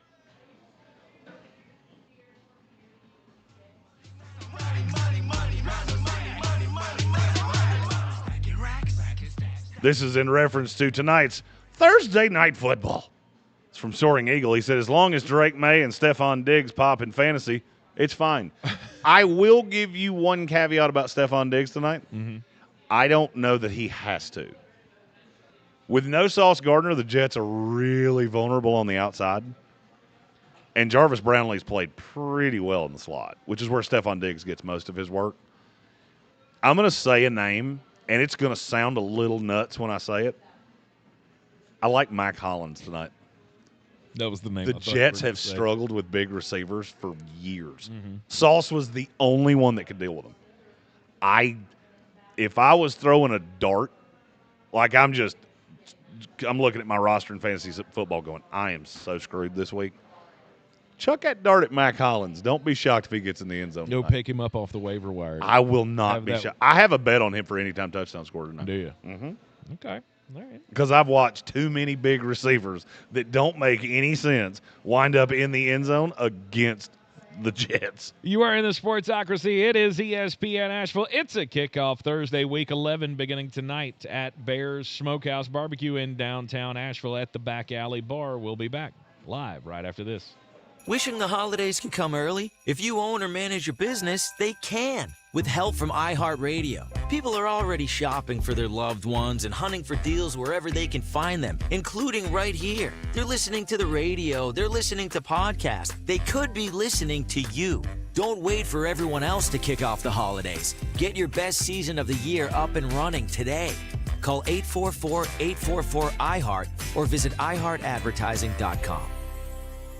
Yeah, go Pavia and tell Theo Vaughn, if we beat South Carolina, you go on a date with my mom. The Sportsocracy. I mean, if you're friends with the guy, don't date his mom. Tank, I believe that is the greatest example of the discrepancies between one Nathaniel Robert Spencer and Jeremy Borat Green. Is no friendship sacred enough? Weekdays, noon to 3. I mean, like, I wouldn't do that to you. Tank, Kathy would make you cry. I promise. That's what I'd hope.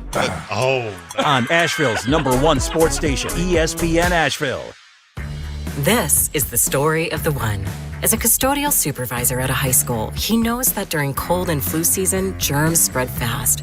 It's why he partners with Grainger to stay fully stocked on the products and supplies he needs, from tissues to disinfectants to floor scrubbers. All so that he can help students, staff, and teachers stay healthy and focused. Call 1-800-GRAINGER, click Grainger.com, or just stop by. Grainger, for the ones who get it done.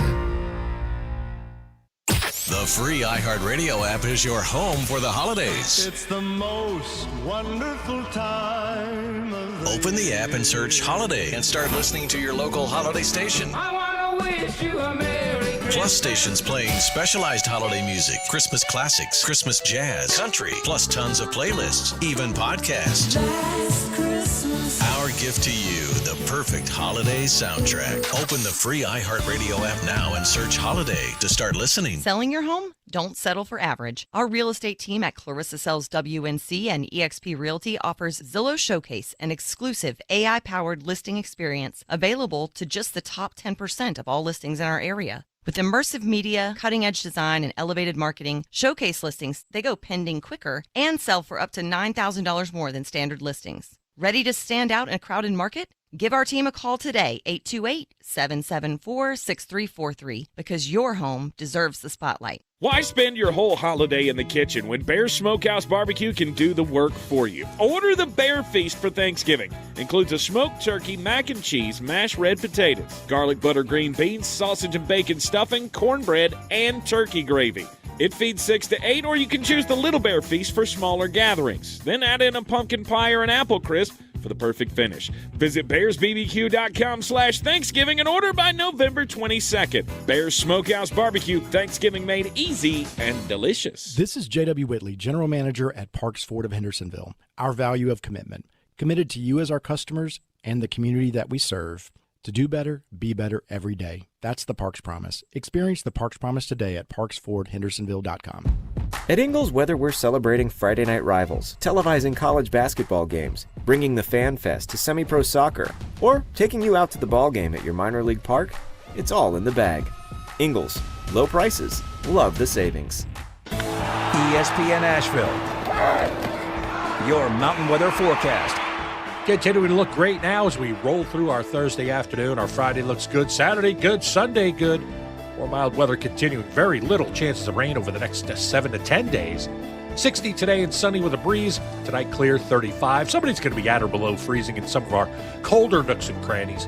Friday, sun could push the upper 60s. For me, that starts at 67, so let's go 67. Saturday, sunny, 70. Sunday, partly sunny, 65. From the Weather Channel, I'm meteorologist Ray Staging. This report is sponsored by Taco Bell. The slow-roasted Cantina chicken menu is here to stay, with ingredients like purple cabbage and freshly prepared pico de gallo. Try it today at a participating U.S. Taco Bell location while supplies last. Contact store for participation, which varies. Black Friday is happening now at the Home Depot, which means it's time to get your home ready for all your holiday moments and traditions. Right now, you can bring home holiday magic with our wide assortment of dazzling pre-lit trees under $99. Spend more time creating memories and less time assembling with Quick Connect technology that makes it easy to set up your new tree in a few clicks. Wow! Hurry in for Black Friday happening now at the Home Depot. At Straight Talk, we know the holidays are your time to say yes. So why put up with a wireless company that makes you say Out of data? Or no service here? Switch to Straight Talk and say yes to real unlimited data on a reliable 5G network covered by Verizon. And with a free 5G phone when you activate select plans, someone else in your family can say yes! Available at straighttalk.com and Walmart. Based on RootMetrics State of 5G Report, United States 1H 2025. Experiences may vary. Not an endorsement of Verizon. For network management practices, visit straighttalk.com. Let's talk turkey. The free iHeartRadio app is the #1 app for radio. No stuffing. Just live radio, 24/7 news, live sports, and your favorite podcasts. And you can stay home all with easy presets. Get what millions are already thankful for. The free iHeartRadio app. The #1 app for radio. This football season, Bear Smokehouse Barbecue is where the fans feast. Catch every game Thursday, Saturday, Sunday, and Monday on big screens with booming sound, cold drinks, and the best barbecue in town. Bring your crew and tackle the game day grub package. a dozen wings, a pound of pork or chicken, a full rack of ribs, 3 pints of sides, and slider rolls, feeding 4 hungry fans. Whether you're cheering for touchdowns or just here for the ribs, Bears is the ultimate game day destination. Bears Barbecue in downtown Asheville, your home for football, where the fans feast. Mountain Graphics and Showtime Sports have teamed up under a new local owner to serve our community with the finest custom apparel and unique branded items at the best price. Mountain Graphics and Showtime Sports can customize whatever you, your team, or your local group may need with high-quality screen printing, embroidery, and laser engraving. Visit mtngraphicsavl.com or showtimesportsavl.com. That's mtngraphicsavl.com or showtimesportsavl.com for your local one-stop custom apparel shops. We are the Nix family, and this is our Ingles story. Welcome to Henderson County, North Carolina, known throughout the South as Apple Country. Here, the family of Apple Wedge Farm is in its 5th and 6th generation, cultivating fresh fruit for the local community and beyond. For decades, these beautiful locally grown apples have graced the shelves of Ingles markets, and we look forward to carrying them for decades to come. Ingles. Low prices. Love the savings. The Sportsocracy.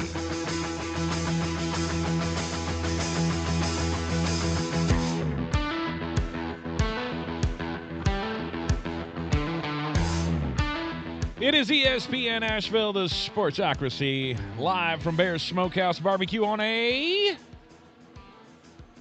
Barbecue Thursday. But it's a big, well, okay, all right. He's still got it stuck between his teeth there. No doubt. Yeah. Yeah, I just drilled a gigantic bowl of mac and cheese, collard greens, and brisket, and might have needed 30 seconds more than I had there, but it's fine. It will be plenty of cleanup at the end of the hour here. I had the brisket and the broccoli salad. I do like the broccoli salad. The broccoli salad is so good. It's just so refreshing. Like, you know, because I eat them, I eat the brisket and stuff with the, you know, the Texas pepper sauce, which is, you know, a little on the spicy side. It's not up to the grizzly ghost pepper side, but, you know, it's got some kick to it. It's a little sweetness as well. I love it. I go Texas pepper, KC sweet together. Yeah, I got to get a bottle. By the way, don't let me forget. Leave here without a bottle of that. I will do my best. Cashed out my bottle the other night with my own barbecue at home. But you know, I eat that with the brisket, and then I've got the collard greens, which they have a spice to them all their own. With you know, there's like banana peppers in there. There's the vinegar. There's the good Lord knows what else kind of wonderful spices they put in the collard greens. But I am going to ask Cheryl, like, what do I have to pay to have one of the guys that works back there show me how they make the collards? Because I can't do that, and I want to. It is one of the best recipes for collard greens on the planet. I can attest to that. But then it's nice to have that sweet little sidekick of, you know, it's fresh because it's got the broccoli in it and stuff. It's got that vegetable feel to it. And then the sweet little sidekick's what ruined my first marriage. Yeah, but then you know, it's got the mayonnaise and the shredded cheese, and there's raisins in it to give it a little more sweetness. There's onion. It's just wonderful. Everything's wonderful here at Bears Smokehouse Barbecue, which is why you should let them do your Thanksgiving for you. The Big Bear meal, there's the Little Bear meal. Get your orders in today. They will cater your Thanksgiving. Orders have to be in by November the 22nd. BearsBBQ.com. It is a kickoff Thursday. We have drama not kicking off because it kicked off at the beginning of the season, but it's kind of kicking into high gear now with the Philadelphia Eagles. A.J. Brown continues to be discontented. You know, we thought this was a deal last year. We've known it was a deal. Remember when we went through the whole, hey, why is he reading books on the sideline kind of thing? And then it really just kicked into overtime this year with the fact that he's not even a part of this offense. Gambit fan, I believe it was, said that in the chat. I was reading that during the break while I was having my wonderful little rendezvous with Bears Barbecue. I'm glad I didn't notice that you were having a rendezvous. Oh, it was a full-on rendezvous. You were sitting right across from me. I'm surprised you didn't hear the noises. Third-rate romance, torrid rendezvous. Gambit fan says... Give you $1 if you can tell me who sang that song. What was it? Third-rate romance, torrid rendezvous. Was that Dwight Yoakam? No, but that's way closer than I would have thought you were going to get. Just Sammy Kershaw. Oh, shoot. Sammy Kershaw. He had a hell of a curveball. Devontae Smith. Hell of a mullet, too. Is our number one wide receiver, says Gambit fan, and has been for weeks. Dallas Goedert is their number 2, far and away. And he says, I'm not sure that's a good thing for tight end to be the number 2, but he's so clutch that it's okay.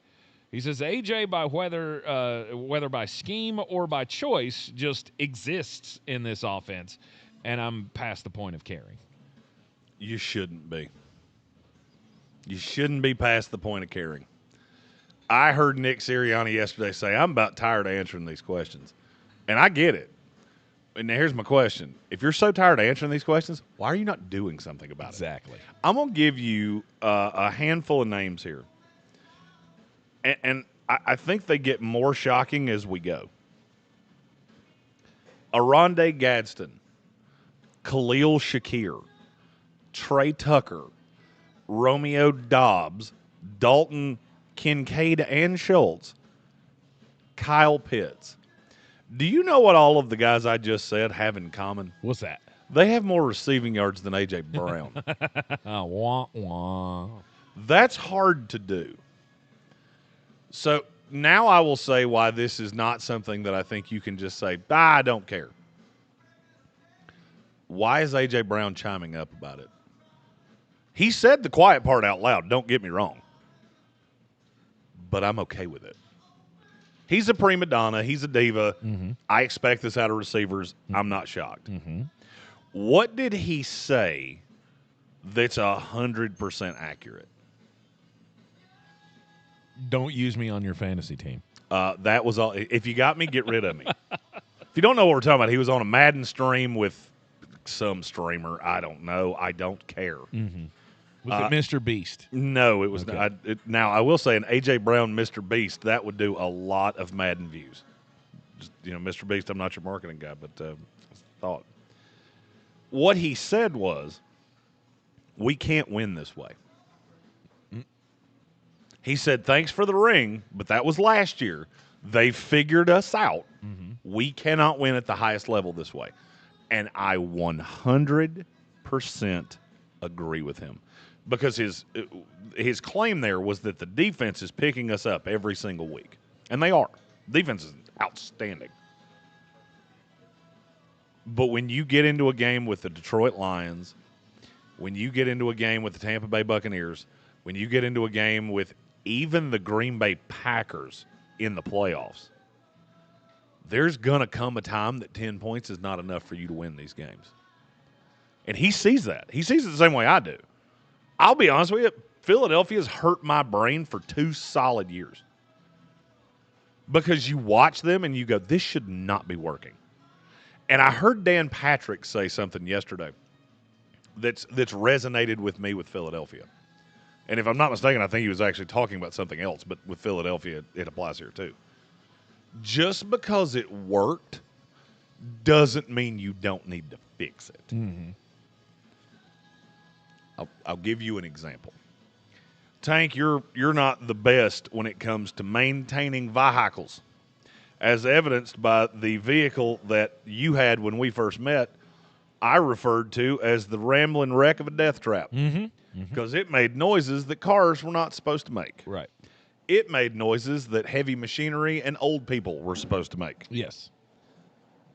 Just because it got you to work every day, does that mean it wasn't a death trap? No. Just because you didn't change your oil for 10,000 miles, does that mean you should go 11? Are you supposed to do it sooner than that? Please tell me you changed the oil in the new car more often than that. Yes, I do. Okay. I do. So stick to the recommended maintenance. Every 7,000 miles, right? Oh, God. 5. Oh, that's 5. tire rotations. Sorry. I'm all confused. Hand them the keys every 5,000 miles and tell them to do it. Just fix stuff. just do it. That's where I'm at with Philadelphia because I'm watching this team go, all right, it worked last year, and I get it. You got a Super Bowl ring. And I talk to Eagle fans all the time. We have a bunch of them that listen to this show. Some of my favorite people that listen to the show are Eagles fans. And I tell them all, I get it. You got the ring. It has not changed one thing about Jalen Hurts. It has not changed one thing about A.J. Brown.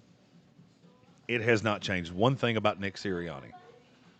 Just because the broken toy worked one time does not mean it's not a broken toy. And that's what A.J. Brown's trying to tell you. He's in that locker room every single day, and he knows it. Because he's looking at Jalen Hurts going, you're not playing well enough. You can beat the Green Bays in the regular season. We have to go into Lambeau in the postseason. I don't like our chances. And that's why he's making us think about this. I have no doubt that he knew, and the streamer that he was talking to is a friend of his. I don't know who the guy is, but he knew the minute he said that out loud, it was going to get back to somebody. He knew it. He never specifically said who he was. They all knew. Why would you say that on a YouTube stream? Because you wanted people to hear it. He's never been one to really hide his feelings. No. Then he came out basically said, I'm not apologizing for it because I'm not wrong. And I'm not going to lie. I don't disagree with him. No. Why should I apologize if I'm not wrong? I have no problem with excellent players pushing their team to be excellent. Because I genuinely don't think he cares about the stats. You may disagree with me on that. I don't think he cares. Randy does. Randy says the thing about AJ is in the past he has also made it clear that he doesn't really care about winning. He cares about his individual numbers. I think one time he said out loud that he would rather be the lead wide receiver on a losing team than the second wide receiver on a winning team. He may have said that at some point. Just because that may have come out of his mouth at some point, though, doesn't mean that that's a bad thing. So, because I'll be honest with you, I get it. I want to be the star. I am the star, right? That is a pure belief in who you are as a football player. A.J. Brown believes he is one of the top 3 wide receivers in the NFL. And I think he's right there. He's in the discussion when he's at his best. And so why is he sitting and wasting his time, part of his prime NFL career, on a team that's not using him, on a team that has a quarterback that can't get him the ball? Why do you think he wouldn't be ticked off about that? I mean, I know we all denigrate all of the divas, wide receivers in the NFL when they speak up. But honestly, if you deserve it, right, if you can back it up on the field, I don't have a problem with you saying it. So I look more into your actions than your words, because your actions will more tell me who you are than what you say. If A.J. Brown wanted to be the best receiver on a bad team, then why did he force his way out of Tennessee? He was the guy there. It was an offense that didn't throw all that much. He was no doubt the guy. They would have built statues to him outside of Nissan Stadium, or the new Nissan. Yep. If he had stayed in Tennessee, he wanted out of there so bad he couldn't stand it. Because he knew, I can't win here. And it might have been a Vrabel thing. It might have been a Tennessee thing. I don't know. I don't know him like that. He could have been there forever and been a stat monster and been an absolute legend. He wanted to get to a team that wins. That's what he did in Philadelphia. The problem is he's looking around going, the Bills coming due on a lot of this, and you're not going to be able to pay everybody. So what happens when we take away a handful of these players and we're having to replace them with the draft? Nobody does a better job of doing that than Nick Sirianni and Howie Roseman. They've done a great job of replacing talent around this team. But eventually, you run out of draft picks and you stop striking gold every time you make one. Right. And he knows that because he's looking at Jalen Hurts going, you're not good enough. The defense is good enough. The offense is not. Saquon's not running well. The line's not blocking well. Jalen's not playing well. I think if he was to be 100% honest with you, he would tell you, I'm not playing well, although he is open a lot more often than that ball's in his hand. I don't have a problem with this. Patrick Holt said, never heard this out of Calvin Johnson's mouth. That's a story for another day. I can tell you, he might not have said it in a microphone. He said it behind closed doors a lot. Well, I'm sure. To the point of he didn't step foot in Ford Field for 5 years after he left. It's there. Look, there is no receiver on the planet Earth that is a top 10, top 15 talent that doesn't want the ball. They don't exist. Mm-hmm. There also weren't a whole lot of excuses for Calvin Johnson. Well, because he also was on a team that didn't, forget that he was on the field. Oh yeah, Calvin was getting. I mean, Matthew Stafford. Matthew Stafford lived on Calvin Johnson. And Holt said there's a big difference between closed doors and an open mic. I agree. Oh yeah, I agree with you. But I like what Gary Burt said. Yeah, Calvin quit. At 32 years old, Calvin Johnson went, I'm done. Mm-hmm. And I'm curious if he had held Detroit's feet to the fire and forced the Ford family to do the things to keep him in town and had been saying it. Like, you ship me out of town if you're not going to put the pieces around me. I'm curious, would he have played till he was 35? Maybe not. But it's funny that Detroit had 2 stars in 30 years and both of them retired at 32 years old. Yep. Because they looked at Detroit and went, I'm tired of this. They love me in Detroit. I want to be welcomed back here. Barry Sanders, to this day, every event in Detroit, he's right there. Yep. Calvin Johnson, now same way. Mm-hmm. A.J. Brown knows he's not going to be that in Philadelphia. He cares about winning. Sure, maybe he cares about his stats to a point. But he wants to be involved because he knows this team's better when he's that 1,500-yard receiver he was the first 2 years he was here. Right. Instead of what he is right now, which is going to be somewhere in the territory of Calvin Ridley. Right. This isn't, this isn't like DeAndre Hopkins out here, a guy that's, is past his prime, he's gassed, and he's complaining about not getting the football. That's not what this is. This is one of the guy who knows that he can be the second best player on a Super Bowl team, and he's not even allowed to be the 10th best player on the stat sheet for this team that's trying to win a Super Bowl. And guess what? You're not going to win a Super Bowl without letting him be one of the best players on this team. Can I play devil's advocate for a minute? Yeah. I'm just curious what your response is to what I'm getting ready to say. This is A.J. Brown's 4th year in Philadelphia. Would it be untoward of me to say that A.J.'s looked around? He played for Mike Vrabel for 2 years? Mm-hmm. Might have been 3. 3, I think. He was in Tennessee 3, but was Vrabel there for all 3 of them? Yeah, I believe so. So he played for Mike Vrabel for 3 years. He's looking at Mike Vrabel in New England going, it seemed like that fella right there is pretty successful no matter where he goes. You think he ever looks at Nick Sirianni and goes, are we positive that you're not an idiot? I'm serious. I've worked in jobs like this where they hired so unbelievably well, but I looked at the boss every day and went, I think you might be a moron. And if it wasn't for us, this place would be bankrupt.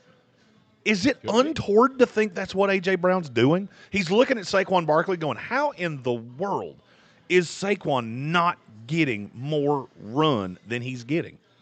Just a few weeks ago, he had 8 carries in a game. Mm-hmm. All of those things that I said about A.J. Brown, I can do the same with Saquon Barkley. He's a little higher up there because he's got way more touches. But, he's behind Travis Etienne in yards. Mm-hmm. He's behind Kyron Williams and Breece Hall. He's right ahead of Quinshon Judkins, who wasn't on the team the last week of the preseason. Ultimately, that falls on the head coach. Sure. The offensive coordinator has to be the first one to take the brunt of this. If it's to that point and things are this bad and your offense is sputtering like it is,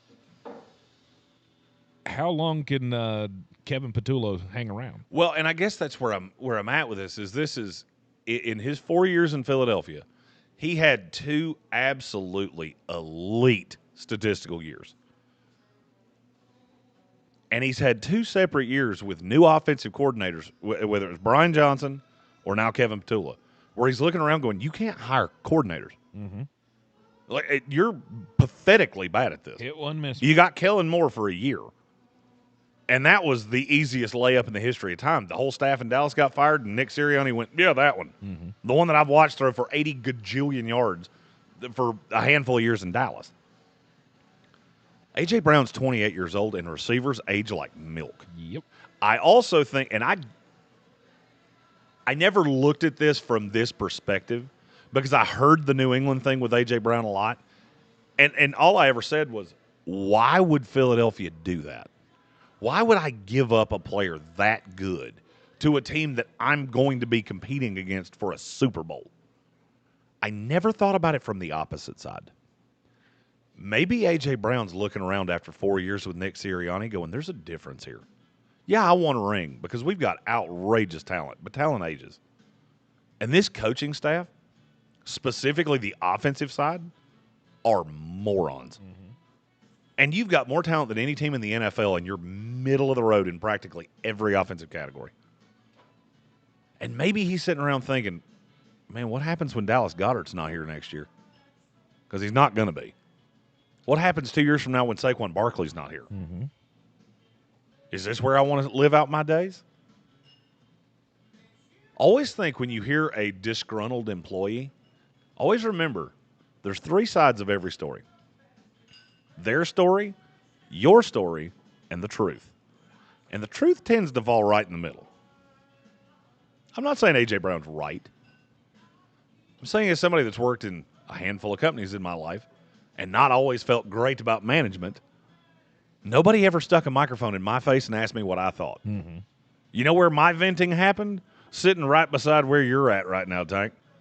Ponied up to a bar, looking at a bartender going, I work for the dumbest individual in the history of creation. And that therein lies the issue. Or, I guess, another issue. Just because you're not wrong, should you say it? Because that's where the Philadelphia Eagles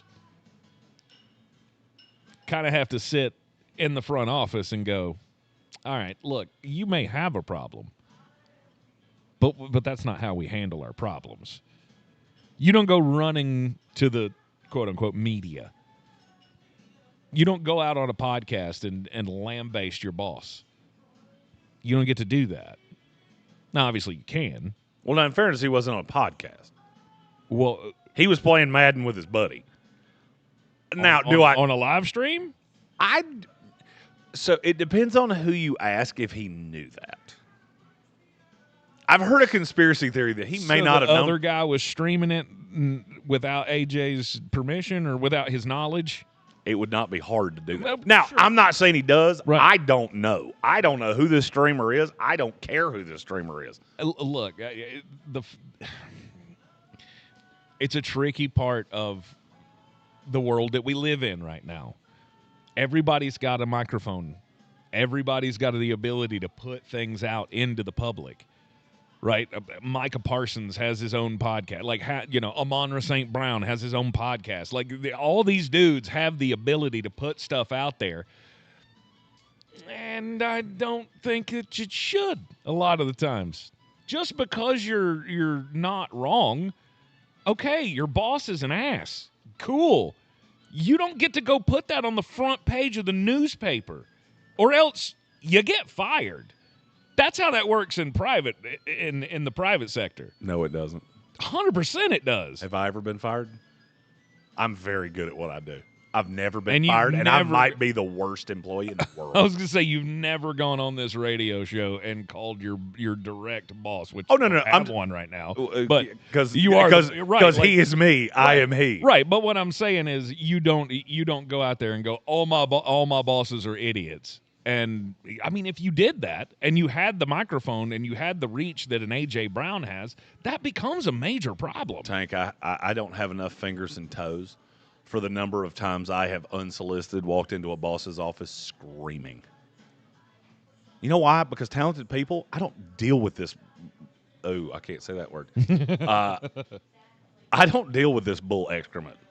Because there's 31 other teams in this league, and they'd all beat you in the back with a yard rake to get a hold of me. That's the thing about leverage. Leverage is a beautiful thing. You know who can't do this? Jahan Dotson. Facts. A.J. Brown can. What are you going to do about it? Mm-hmm.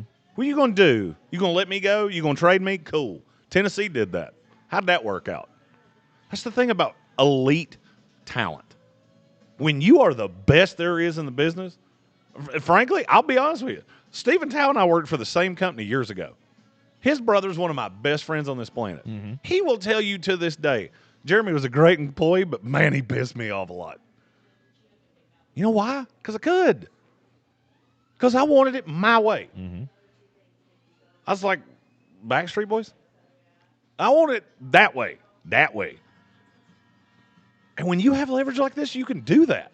And I think one of the things that upsets people about this is that a lot of people don't necessarily have that kind of pull. No, you can't do that. There are a lot That's of what I'm industries. saying. There are a lot of industries where nobody has that kind of pull. Mm-hmm.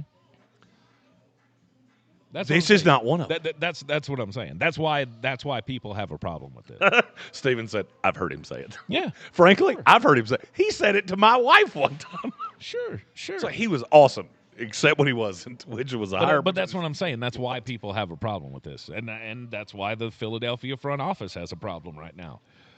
Because they got taken to the woodshed, basically, by one of their own. And that creates tough feelings, we'll say. We're going to take a break here in the Sportsocracy on ESPN Asheville. We have a super chat when we come back, and Patrick Holt may have just won comment of the day. 92.9, 880, 1400 ESPN Asheville, the Sportsocracy, live in downtown Asheville on the South Slope at Bears Smokehouse Barbecue. Come on down, kick off Thursday, New York Jets and the New England Patriots tonight. We'll be here at the Back Alley Bar. ESPN Asheville, your mountain weather forecast. Continuing to look great now as we roll through our Thursday afternoon. Our Friday looks good. Saturday, good. Sunday, good. More mild weather continuing. Very little chances of rain over the next 7 to 10 days. 60 today and sunny with a breeze. Tonight, clear, 35. Somebody's going to be at or below freezing in some of our colder nooks and crannies. Friday, sun could push the upper 60s. For me, that starts at 67, so let's go 67. Saturday, sunny, 70. Sunday, partly sunny, 65. From the Weather Channel, I'm meteorologist Ray Staging. This report is sponsored by Allstate. Wish you could save on home insurance? With Allstate, you could easily save and get quality protection. Yep, it's a win-win. So what are you waiting for? Check Allstate first for a quote today. You're in good hands with Allstate. This is what it sounds like to win $1,000 in bonus bucks. I just won $1,000. Oh my God, thank you. Get ready for it to happen to you. Are you freaking kidding me right now? Every weekday.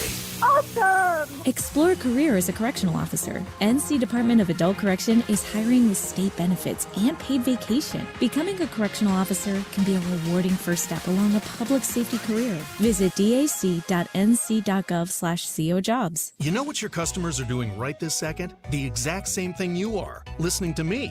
Which, let's be honest, is kind of flattering. But my point is, ads on iHeartRadio actually get heard. In the car, at the gym, on the couch, while people are walking their dogs. Who's a good boy? Who's a good boy? You're a good boy, that's right, you're a good boy. So why not make the next ad about you? Get started today. Call 844-844-iHeart or go to iHeartAdvertising.com. That's 844-844-iHeart or iHeartAdvertising.com. Dan Scott here, inviting you to check out my new show every Sunday, 8 to 9 a.m. here on ESPN Asheville, where we bring sports and faith together.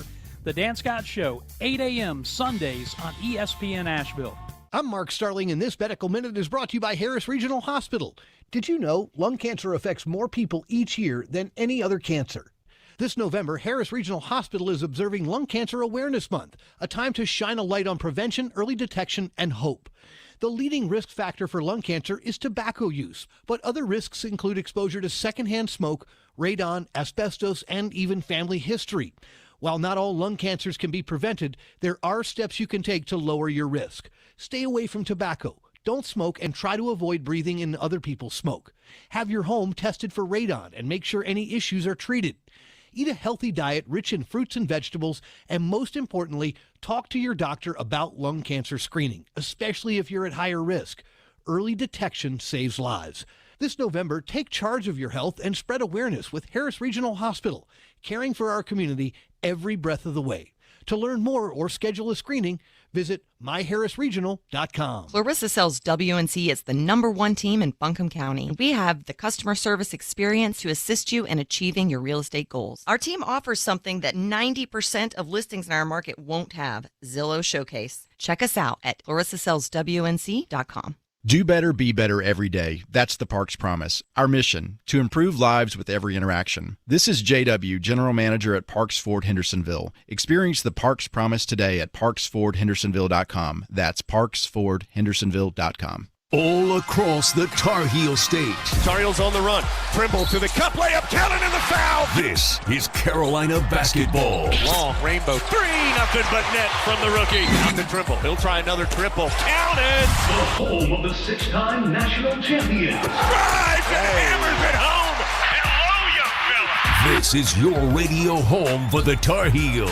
Asheville's home for the Tar Heels is ESPN Asheville. This is where it starts, where your story begins. This is the trail you blaze yourself. And step by step, you get stronger, faster, better. This is where it starts. How will you finish? Ingles, we're with you every step of the way. Sure, you know Appalachian Motor Coach is the official shuttle sponsor of the Living the Dream Tailgate Tour. But did you know that they can get you anywhere in style? Weddings, bachelorette parties, corporate gatherings, family reunions, Appalachian Motor Coach makes the ride part of the fun.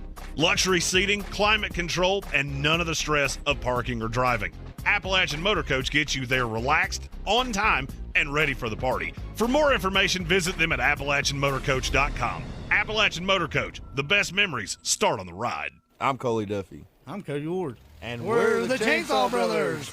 Actually, we're cousins. A few days after Helene, we was in the driveway having a couple beers, waiting on the power to come back on. And we heard so many people calling, needing trees removed, and couldn't afford it. So I called my dad to borrow a chainsaw, and over the next few months, we cleared trees for our neighbors. Our business was born out of wanting to help Western North Carolina get back on our feet. We are fully insured and licensed. We keep our promises, meaning if we say we're going to be there, we'll be there.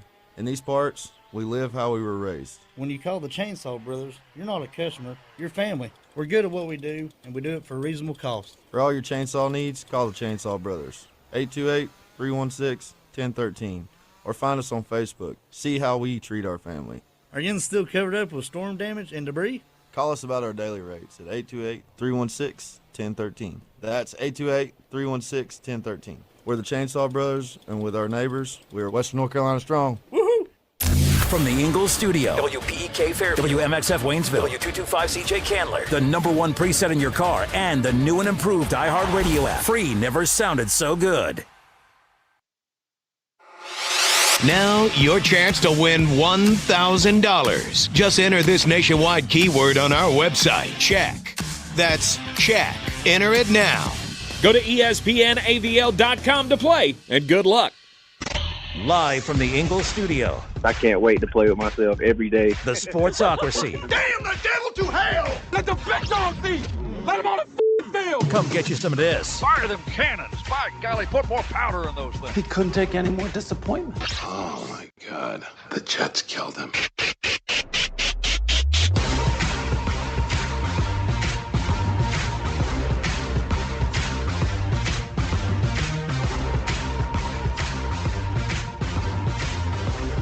And welcome back into the Sportsocracy on ESPN Asheville, 92.9 FM, 880 AM and 1400. The Sportsocracy coming to you live on a kickoff Thursday from Bears Smokehouse Barbecue, 135 Coxe Avenue on the South Slope in downtown Asheville. It is the home of the best meat, and Jeremy, it is now home of another Tank Spencer creation. You've heard of the pickleback. Yes. Now we will create the collared back. Tank wants to chase tequila with collard juice. No, whiskey. We're doing whiskey with the collard juice because it's got that pickle. It's got it's. So I see how you got there. In there. Oh, I'm not sure I want to do it, but I'll happily sit back and watch you all do you it. Do is just take a shot of that right there. That little stuff right there. Yeah, that definitely needs some whiskey in front of it. Oh, yeah. The collared back. And then the best part is those little shreds of pulled pork that you get right at the end of it. That's how a good shot should be. What, with pork in it? Yeah. All right, so we've officially established that Tank is the fattest of the show, and Jeremy's the alcoholic. Hey, look, I don't want pork in my alcohol. That's the thing about Bear's Smokehouse Barbecue. It just brings out my creative culinary side. It was first it was the total package, which is the greatest hot dog or corn dog that you'll ever have. It's a bear ball with a hot dog in the middle of it. The bear balls, if you're unfamiliar, the pulled pork, mac and cheese, cornbread, smashed up, fried up into a ball. It's got the cheese sauce and the bacon on top. Throw a hot dog in the middle of that. A little bit of yellow mustard, a la Jeremy Green style. It's the best corn dog you'll ever have. Tank, do you know what the word redundancy means? What is that? Well, I'll explain it with an example. It's everything that you just said after I said, and Tank has proven that he is the fattest of the show. Well, all of those things, they all came tumbling after. Mm-hmm. You know who else is the fattest? Me. I was thinking Ben from Ben and Jerry's, but it's his genius earned him a lot of money. My genius may make Cheryl a lot of money. It's certainly not going to make me money, but I need to put this weird brain to good use for somebody. So, for sure. Yeah, you never know. We always hang out here at the Back Alley Bar on a kickoff Thursday night. Jeremy's Jets taking on the New England Patriots tonight, so come on down. We're going to be hanging out for the game. I will not be sad because I don't care. I am going to have the brisket chili, though. That's going to be I smelled that earlier and went, yep, that's phenomenal. Yep. We have a couple super chats to get to before the daily draft, which came from our buddy Randy L.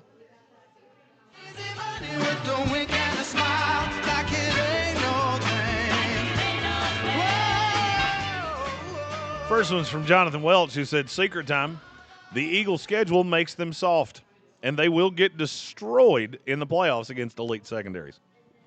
I think destroyed might be a touch far. Yeah, I don't know that they're getting destroyed by anybody. I don't know that anybody's built to destroy them. Mm-hmm. You would need three, especially with the addition of, if Jalen Phillips can stay healthy, which is still the caveat that I said originally. Mm-hmm. You mix that with what they have in the back half, you would need three elite receivers, and not elite, an elite 1, an elite 2, and elite 3. Mm-hmm. So, I don't mean you need three top 20 receivers. You need three guys that are really good at what they do. I got Amon-Ra St. Brown. I got Jameson Williams. If Isaac Tesla could just come about as that third wide receiver, then that would be the one. Tampa Bay's the one that I've always looked at. Yeah, I think Tampa Mike Bay Evans is oddly equipped to beat Philadelphia. Mike Evans with a with a healthy Mike Evans, with a healthy Chris Godwin, and now with Emeka Egbuka thrown into the mix.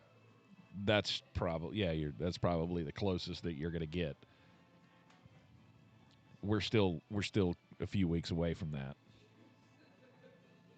But maybe that's the path. Maybe it is the Tampa Bay Buccaneers. Hopefully we become the team that just sticks in the side of the Philadelphia Eagles for the modern era of Eagles football. I was watching the other day, the clips showed up again on my Twitter feed of all the 2020 two Tampa Bay Buccaneers talking about shutting down the vet in the NFC Championship game. The Rondé Barber return for a touchdown, the famous play. And just does my soul good to still see a young John Gruden talking about how they had brought out all of the horses. They had the cops on the horses, and they had the whole field blocked off, and they were ready. They were ready to tear up Philadelphia that night, and nobody got to celebrate, man. They had horses on. They had cops on horses, man. It was wild times, man. We went in there and busted them in the mouth. It was fantastic, man. Yeah, we did. We have another super chat. All right.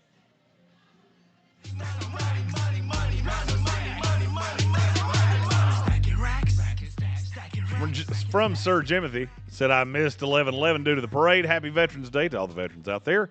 Well, minus, I don't know who that person is. Bo Bergdahl. I don't know who is that? He was the deserter. Remember, they had the guy who walked away from his post in Afghanistan several years ago. Okay. And got arrested. Yeah, it was a huge story. Like, I want to say, God, that might have been like 2018. So here's how stupid I am. I thought that was some combination of Dwayne Bowe and Benghazi. A second Benghazi reference in the last two shows I've done. Also, Army uniform this year for the America game is fire. And he's right. It is phenomenal. Uh-oh. Oh, it's so good. It's so good. I saw it yesterday. It's got the, Constitution script. I love the Army. I love that Army Navy has embraced doing cool uniforms. Oh, my. Oh, it's so good. I do love that. It's so good. It's got the Constitution font across the nameplate. It's so good. And says United States Army. Oh, and the numbers are in that font as well. That's pretty cool. Yeah. Much like tonight's game. The Army-Navy game, going to be best for the uniforms. New England's uniform tonight, very, very good. Patrick Holt said, possibly comment of the day, in quotations, my boss is the best there is, the best there was, the best there ever will be. Said by Jeremy Kangaroo Green. It's the closest any of you will ever get to knowing my middle name. Yes. And then he said something that made it made me sad. Mm-hmm. He said, I love almost all foods, but collard greens are a hard no for me, dog. Oh, I love collard greens. Stop that right now. That only tells me you haven't had them cooked properly. Every week when we come down here, Megan asks me what I want for lunch, and I always say the same thing: some kind of meat with collard greens on top of macaroni and cheese. I let Tank try it earlier today, and I said, I know you think I'm crazy with this, but just try it, and it does. It does work. Mm-hmm. That's a Jeremy Green Fatus creation right there. Mm-hmm. Oh yeah, Gary. Usually I'm just a dumbass, but today I'm also a dumbass and a fatus. Gary Birch brought up a great point in the YouTube comments. Do you remember that the Philadelphia fans got so nasty at that Tampa Bay game that they were like poking at Joe Jaravicius because his kid died? Yeah. Oh, Philadelphia fans are awful. Terrible. The good ones listen to this in all show. the laundry list of things that Philadelphia fans are famous for being just complete. That's the one I never jackwagons understood about. how they didn't get more. Ugh. I mean, the It's booing just Santa Claus, booing Michael Irvin. How did you not get more smoke for that? Yeah. Well, I mean, because it's forgettable. I mean, if it had happened to a bigger name player, we would have remembered. I wouldn't Joe care if it Jaravicius, happened to the you couldn't- backup punter. Sure. It tells me everything I need to know. Oh, absolutely. I had forgotten about that though. Anyhow, Randy L. said Gruden's YouTube channel's hard to watch. That dude needs decaf or something. There are times that you can tell the Adderall's worn off, and he's just man. He's just going through the motions. You can see it when he opens the boxes too. Yeah, like man, we got a box here from the Greenville Swamp Rabbits. Man, you know what I love about Greenville? There's a lot of people in Greenville, and he just keeps saying Greenville over and over and over. Well, and over. I mean, come on, you gotta. I mean, do you think he preps for those? Do you think? Do you think they sit down in a room and they go, okay, so this box is from the Kent State Golden Flashes, and these are all the people that you need to mention? Because I don't know that it is. I don't know that all that stuff's just not off the dome piece. I know how I would do it, and I would take all the ones that I wanted to say, and I'd put them on a dry erase board right behind the camera. And so I would probably sound the exact same way. That's a good way to do it. I think it's fun to watch those videos just to see what kind of names he pulls out. He did one for Western Carolina University. Did you see that one? I did. And that's the one where I know that's a catamounts, man. As soon as he said, not as big as a lion, but it's not as small as a bobcat, man. It's a catamount. It's a mountain cat, man. You got to love a mountain cat. I tried to get a catamount in a play call one time. Spider too wide a catamount. The Carolina Panthers used to have a fullback, man. His name was Brad Hoover. That was the one. I'm not going to lie to you. That was the one where I knew. He has those names on a board somewhere. Clyde Simmons. No way he knew all those names. No way. Who else went to Western Carolina? Paul Johnson. Yeah, Wishbone. That guy. That was also another, because he didn't run the wishbone. He ran the triple option. Whatever it was. No, he said wishbone. Did he say wishbone? He didn't run the wishbone. That was one of those where I went, we wrote that on a board because that's how I'd do it. Western Carolina Catamounts with that Kerwin Bell, man. Great Florida Gator. You want to go see Kerwin Bell this weekend. It'd be a good weekend to go do it because not only will you get to see Kerwin Bell, not only will you get to see Tiger Dickens in his final home game, but you also get to see the big dumper, man. In his final home game as a Western Carolina Catamount. That guy's got a keister so good they nicknamed him the Big Dumper, Cal Raleigh. I don't know that works because we did the same thing for you. Tank Spencer, sleep dumper. Easy there, OBCTE. We are coming to you live from Bears Smokehouse Barbecue in downtown Asheville. Daily draft today. What is it? The quarterback coach combos in the NFL? Best quarterback coach combos if you were starting a franchise. So we talked through the opening segment, so we might as well take a break and kick this off in the next one. Might as well. Give us some more time to think about the selections here. If you were starting a franchise in the NFL, which quarterback coach combos would you choose first? Daily draft coming up next here live from Bears Smokehouse Barbecue in downtown Asheville on ESPN Asheville. We'll be right back.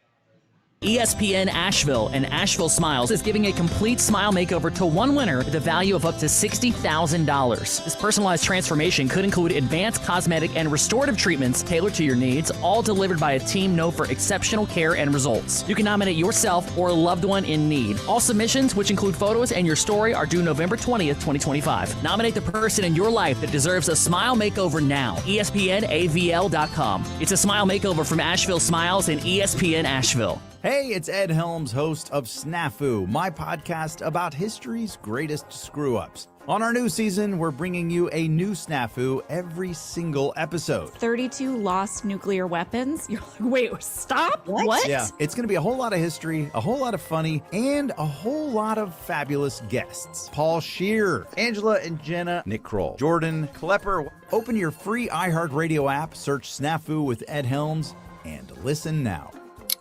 Are you prepared for an emergency or disaster? Because it's not a matter of if, but when. Don't find yourself saying, I'll trust water bottles and a flashlight to save the day, but I'll be proved wrong. With a tornado approaching, I'll realize that I lack a wheelchair-accessible shelter. When the floodwaters rise, I'll be up in the attic with 20 cans of beans. It's a recipe for disaster. Let's prepare so we all have a better story to tell. Get started at ready.gov/older adults. Brought to you by FEMA and the Ad Council.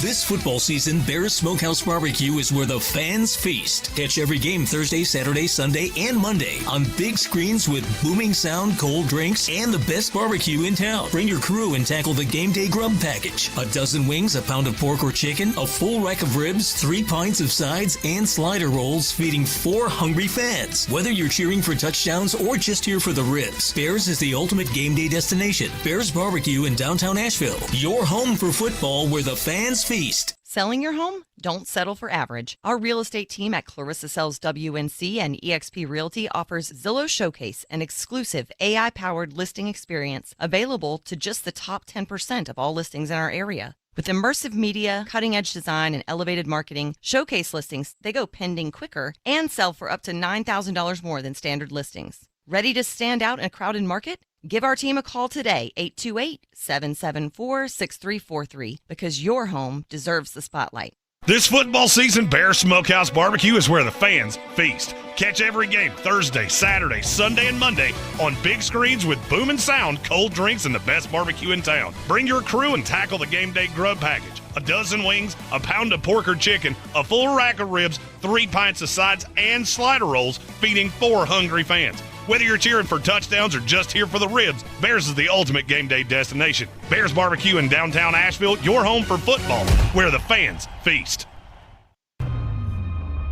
This is where it starts, where your story begins. This is the trail you blaze yourself. And step by step, you get stronger, faster, better. This is where it starts. How will you finish? Ingles, we're with you every step of the way.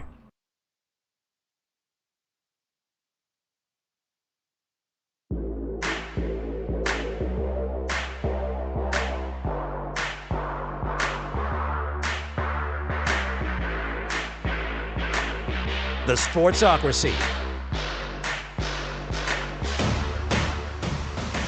It is a kickoff Thursday, week 11 in the NFL, and as you know, on a kickoff Thursday, the Sportsocracy is live at Bears Smokehouse Barbecue, 135 Coxe Avenue in downtown Asheville, the home of the best meat in town, and the place where you need to come to get your Thanksgiving dinner.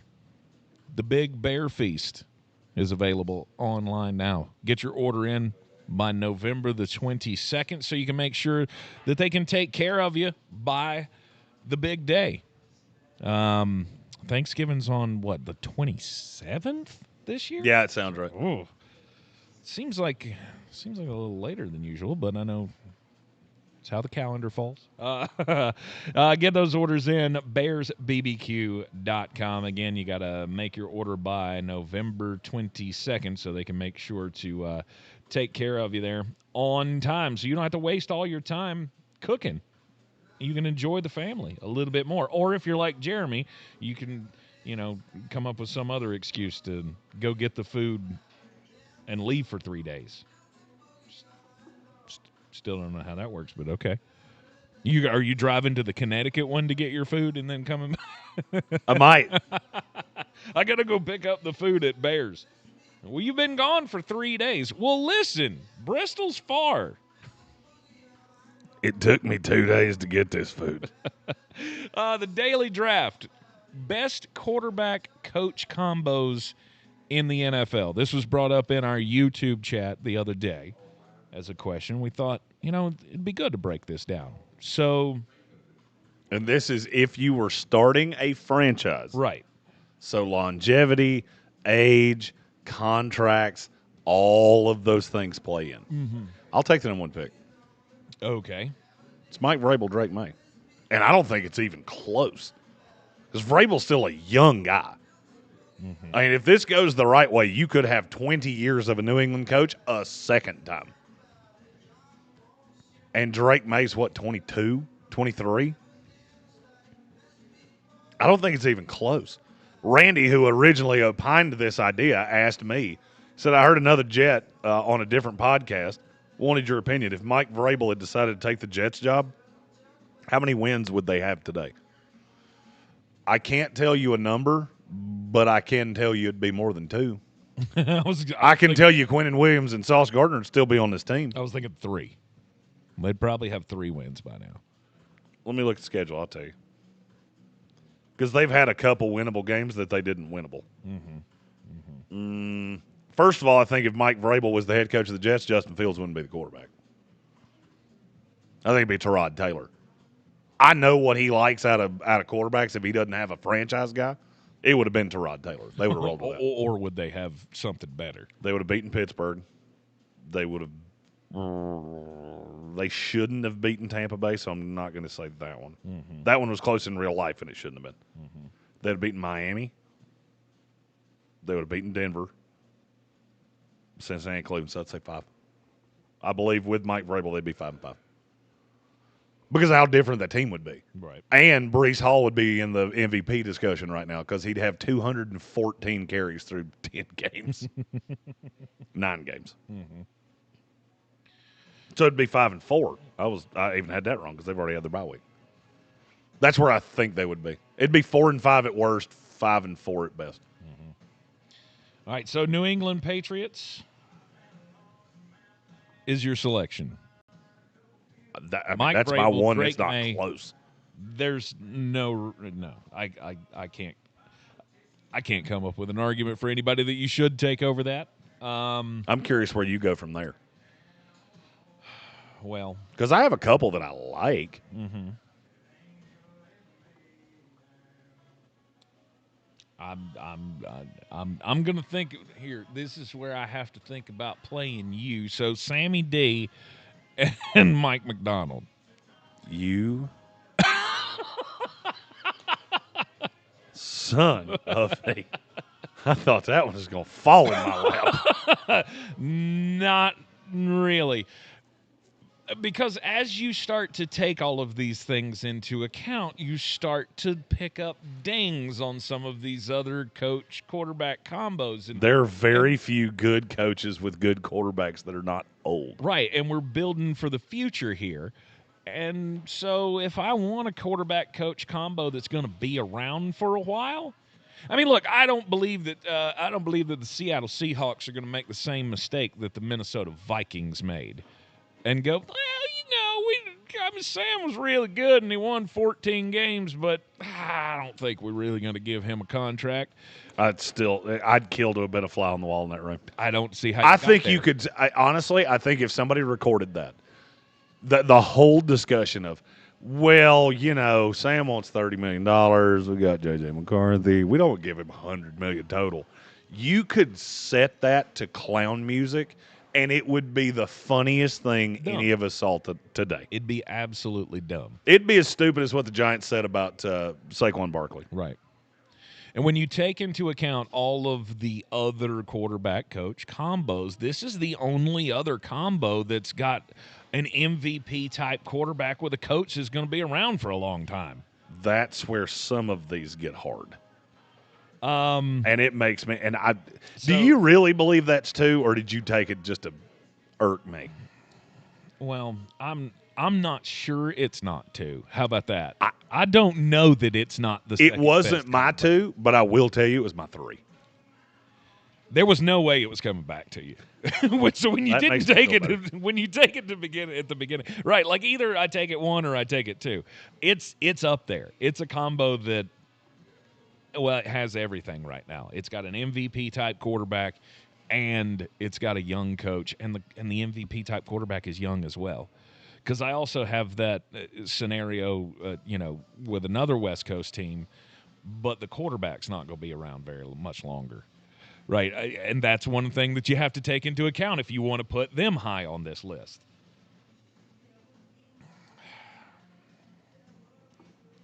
I know you're taking one of the 3 that I have queued up, and I'll happily take the other 2. Yeah. I'm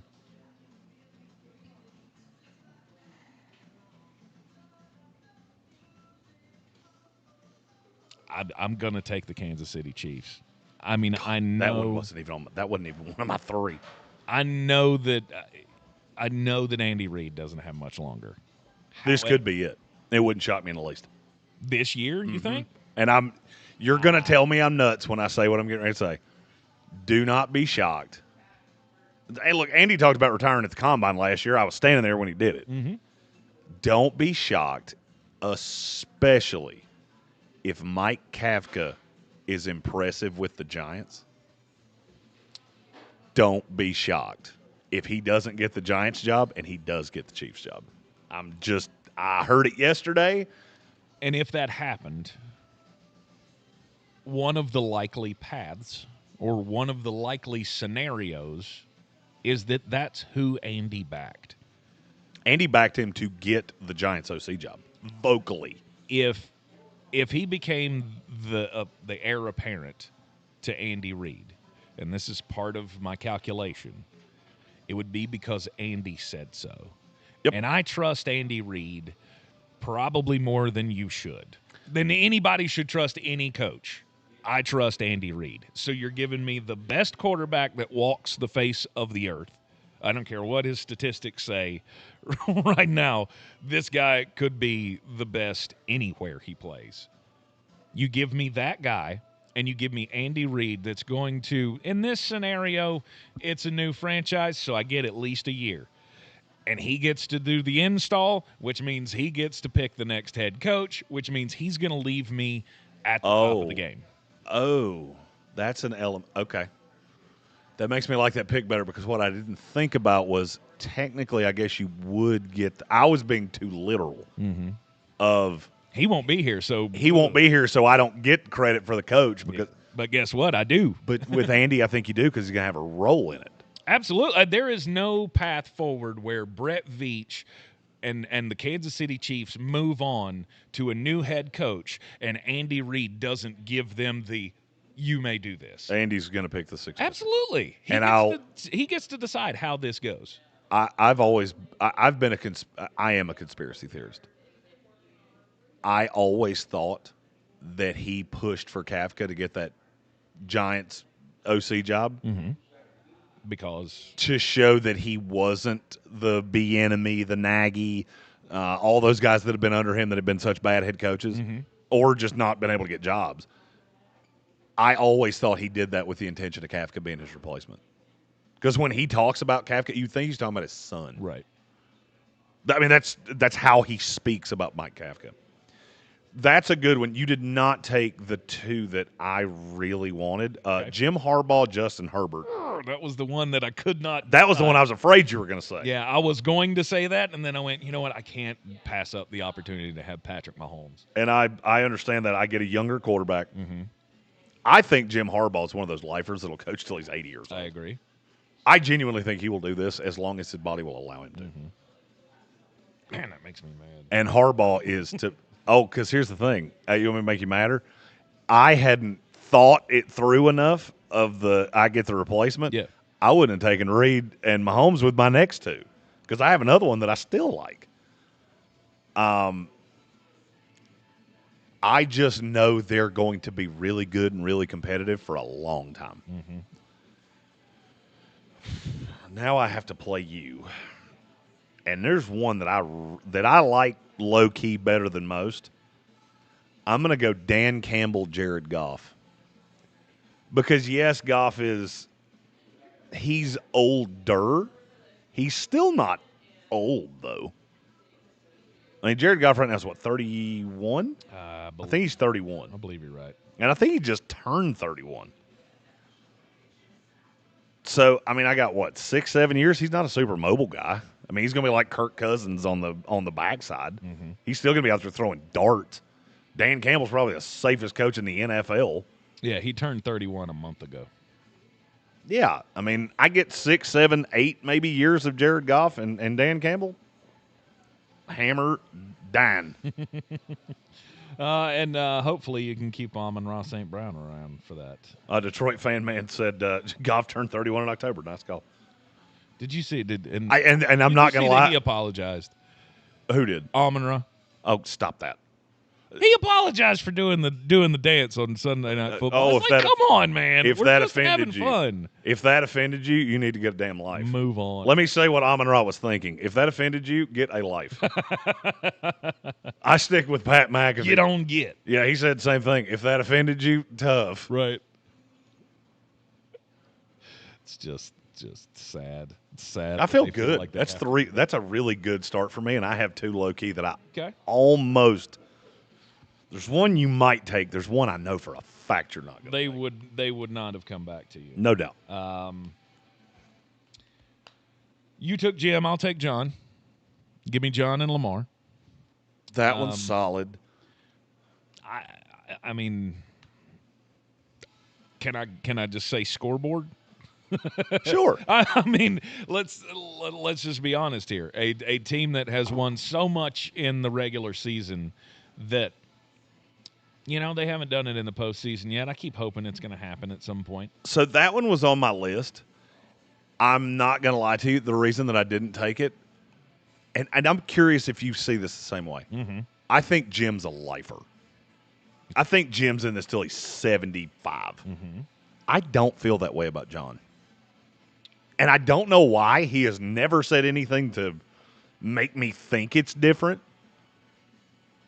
But I can't go there. Well, I'm literally looking at Harbaugh going, I feel like as soon as he has somebody that could take this team over, they'll do it. Maybe. Because he's in kind of the same boat as Andy Reid. Whoever replaces him is going to be at the behest of John Harbaugh. I fully believe that. Yes, I would agree with that. The fact that we don't, we didn't take the front offices into account here, I feel like was a bit of a different calculation. But I mean, for any franchise, I'll take it. I mean, but in any of these drafts, Baltimore should be in the top 6 of all of them. I do not see John Harbaugh giving this up in the next 10 years. Stephen Tao said we had him. We had the successor, and we let him go to Seattle. And he's already been taken. That's a good point you have there. That is very true. And I guess that's Mike what McDonald. I think the McDonald element of that is part of it.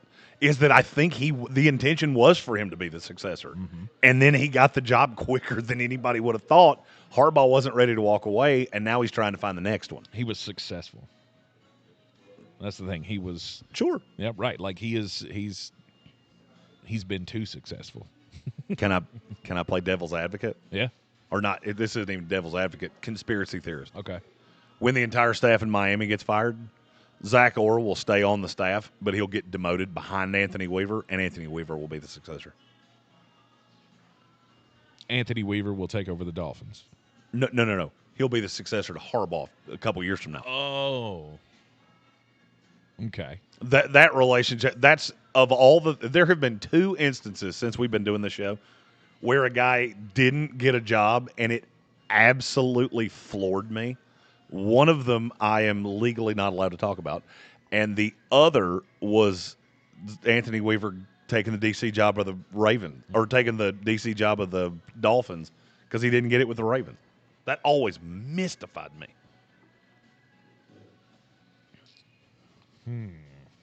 All right, and then... Well, we got to take a break, so you got a minute to think about this. Okay, well, that's good. I like that. We'll do that. Coach, quarterback. If you were starting a franchise This is today, such a good topic. Which coach and quarterback combo would you take first? We'll continue with the Daily Draft here live from Bears Smokehouse Barbecue on a kickoff Thursday, right after this on ESPN Asheville. ESPN Asheville, your mountain weather forecast. Continuing to look great now as we roll through our Thursday afternoon. Our Friday looks good, Saturday good, Sunday good. More mild weather continuing. Very little chances of rain over the next 7 to 10 days.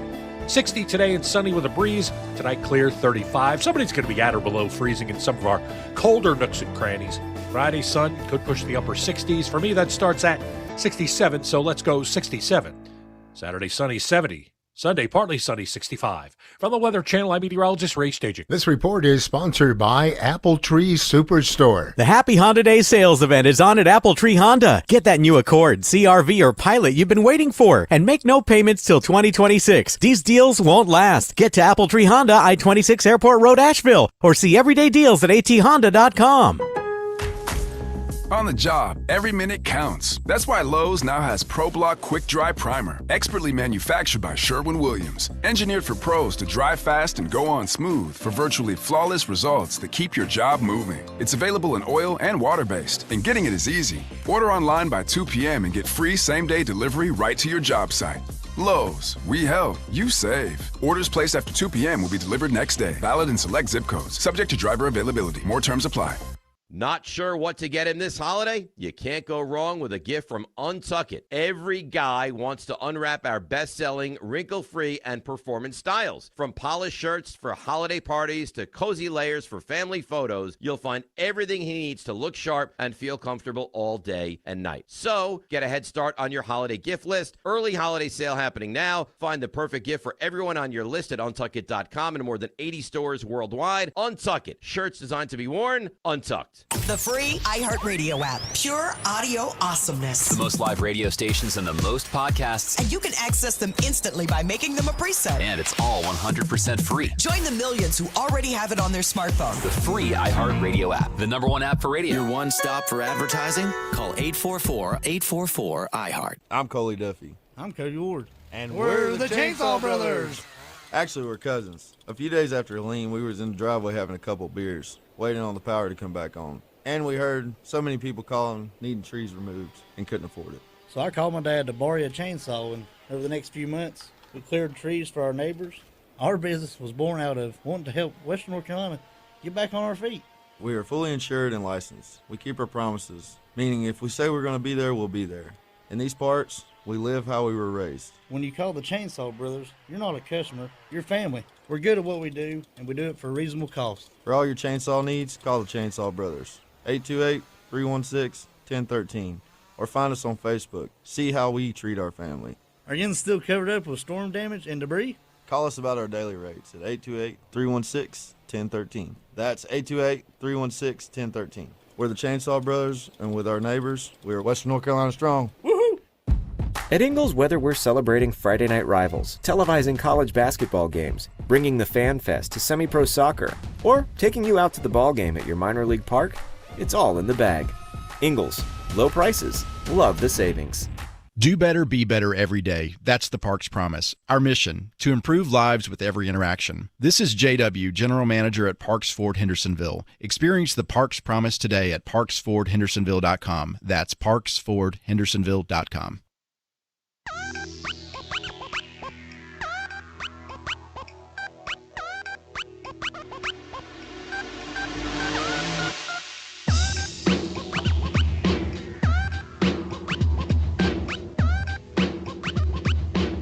Back on ESPN Asheville, the Sportsocracy live at Bears Smokehouse Barbecue in downtown Asheville on the South Slope, 135 Coxe Avenue for a kickoff Thursday. Come hang out with us down at the back alley bar tonight for the New York Jets and the New England Patriots. If you come between 3 and 4, you'll get to see Jeremy send a lot of emails. I don't know why today people have felt the urge to, hey, let's just email him 40 things during the show. I cannot respond to that, but I will in due time. Yeah, lots of business to do. Don't come between 3 and 4 if you want to see me. I got to go back to the studio and do some production stuff and then come back for the game tonight. So there's that. But Jeremy will be here. And he's the second best thing. I'm going to have – there will be a cocktail in my hand for sure. No doubt about it. We do have a question from Moabdi that I'd like to answer. He asked me – he said Dane Brugler sees Avril Reese from Ohio State going 1 to the Jets. Angel Reese, what? Avril Reese. Oh, Avril. The linebacker edge rusher from Ohio State going 1 to the Jets. No, that will not happen. He will be a high selection. I think he's a hard evaluation because I don't really know what position he plays. He's kind of like Anthony Hill. I think you're best suited as a move piece. And look, he could be Micah Parsons. Micah Parsons went 10 for the exact same reason. Mm-hmm. I don't know exactly where you play. In the right to the Jets, it makes no sense because I do not see him as a 3-4 outside guy. I could see him as an end in a 4-3. I could see him as a standing linebacker playing in more in that Bob Saleh system, but that's not what the Jets play anymore. Mm-hmm. So I don't see that, but Dane is a really, really, really smart guy. Efforting getting him for not this Monday, but the Monday after down in Greenville. So Avril Lavigne should be drafted where? Sorry, I had to. You make my head hurt. I know. He's a top 10-ish guy. And we have a super chat. Very good. Money from the money tree. Fall on me. Life's a lottery. Do you ever wonder what people think when they see you doing that and they can't hear anything? No, I do not. That's because you just don't care, do you? No, I do not. I was raised by a woman who said, "Don't give a falafel what anybody thinks of you." There's merit to that. Mhm. It's from Eric Carbone, who said, flex this week, Woody Marks, Breece Hall, or Zach Charbonnet. That one's really easy for me. Let's see. But only because I know what the Jets' game plan tonight's going to be. It's Breece Hall for me. Breece Hall may have 10 catches tonight. It wouldn't shock me in the least because I don't think they're going to be able to do anything on the outside. No Garrett Wilson, so you're going to get Allen the Lizard King, Arian Smith, and Josh Reynolds. Yep, Justin Fields will die trying to throw to that. And we easily could see Tyrod Taylor. And if we see Tyrod Taylor, Breece Hall's going to catch 1,000,000 passes. I think he may run for 40 yards, and I still like him better than the other two.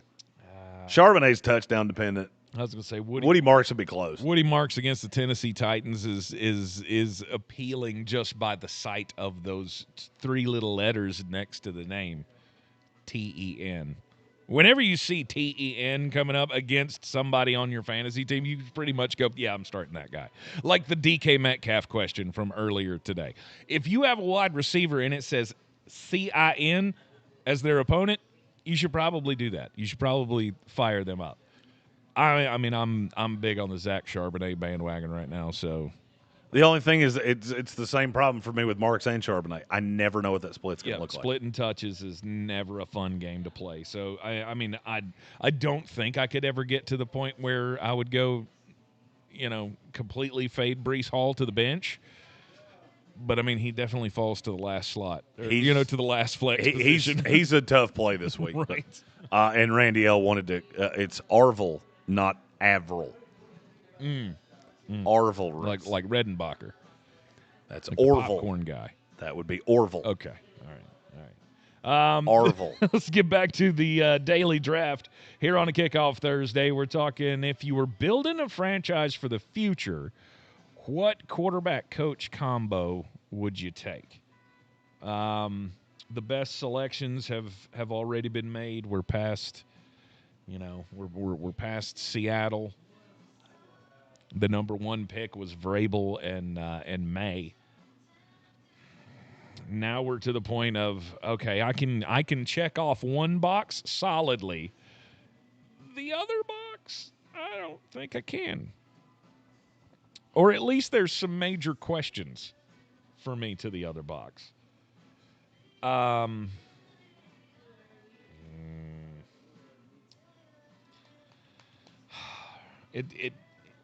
It gets real difficult with the Harbaughs off the board.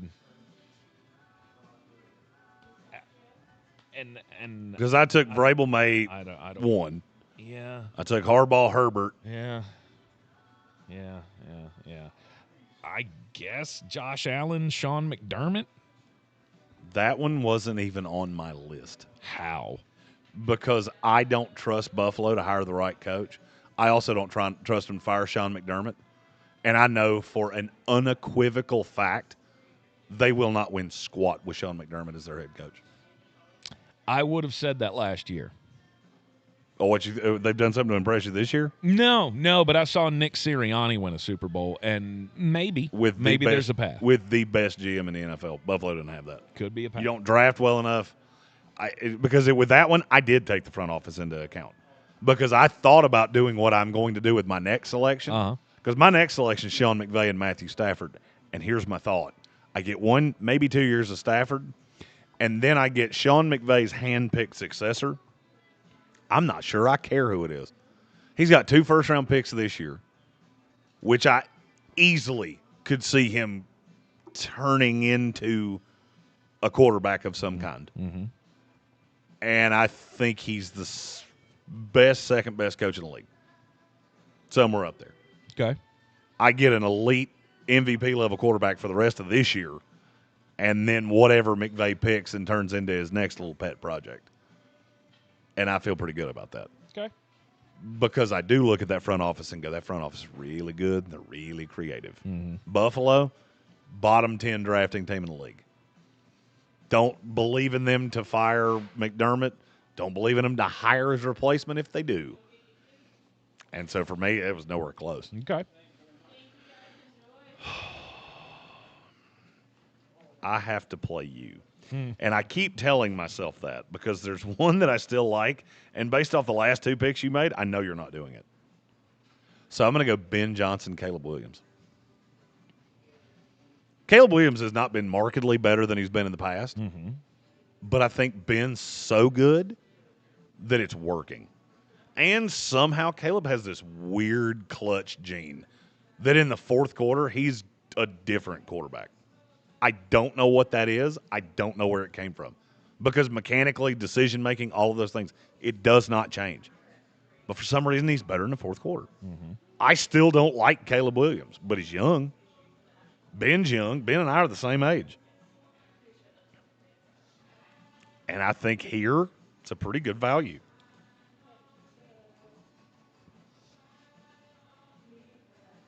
Okay. And I'm really curious where you go from here. Well, that's a doozy of a question. That's a whale of a question you got there. That's a good question you got there, Bob. Because I think I gotta go back to the Jaden Daniels bandwagon and go Dan Quinn, which y'all know how I feel about Dan Quinn. But it's also that he's not terrible, and I do get Jaden Daniels, who mine is your kiss of death. I need you to not believe in him. I need him to. He needs to be your Sasquatch because the kiss of death that you put on him, I'm getting blamed for that, and I don't like it. Yeah, I don't. I apologize. I didn't mean for that to splash back on you there, brother. But I guess when you stand too close, that duty has a chance to do that. Unfortunately, that gravy it hit my taters, and I didn't like that. I didn't like that. Not nary one little bit. Oh. And then the last one is just, God, it's. You took one of my two, so I'm really hoping you don't make me go to my reserve, because my reserve is not good, but I'll do it if I have to. Yeah. I'm gonna take Houston. I'll take D'Amico and CJ. Just because, I've seen it be good once. Maybe with a new coordinator in the future, it'll be good again. Hopefully, I don't know. So but everywhere else, I get every other combo I get. I could really just completely leave half of the equation out. So I'm not gonna lie, I played Tank poorly. I thought his hatred of Dan Quinn would preclude him from ever taking that. So I thought I could get it with my last pick. And I considered Sean Payton and Bo Nix. That was the one. That was my reserve. Yep. Of please don't make me do that. Yep. I'm going to take Shane Steichen and Daniel Jones. Stop. I am. I'm going to take Shane Steichen and Daniel Jones because I think in that offense, the way that runs, I actually think that's sustainable. Look, Todd Bowles and Baker Mayfield. End of discussion. It's been. I've seen this, and Todd Bowles is not as good a coach as Shane Steichen. And in terms of raw talent, I think Daniel Jones is better than Baker Mayfield. I've seen this work. Before you say what you're getting ready to say, Daniel Jones led a bad Giants team to the playoffs. That team was awful. And he was good enough to get them there. I think he threw two Baker interceptions took the all year. Browns to the playoffs. They had the best defense in the league. They had Nick Chubb that led the league in rushing.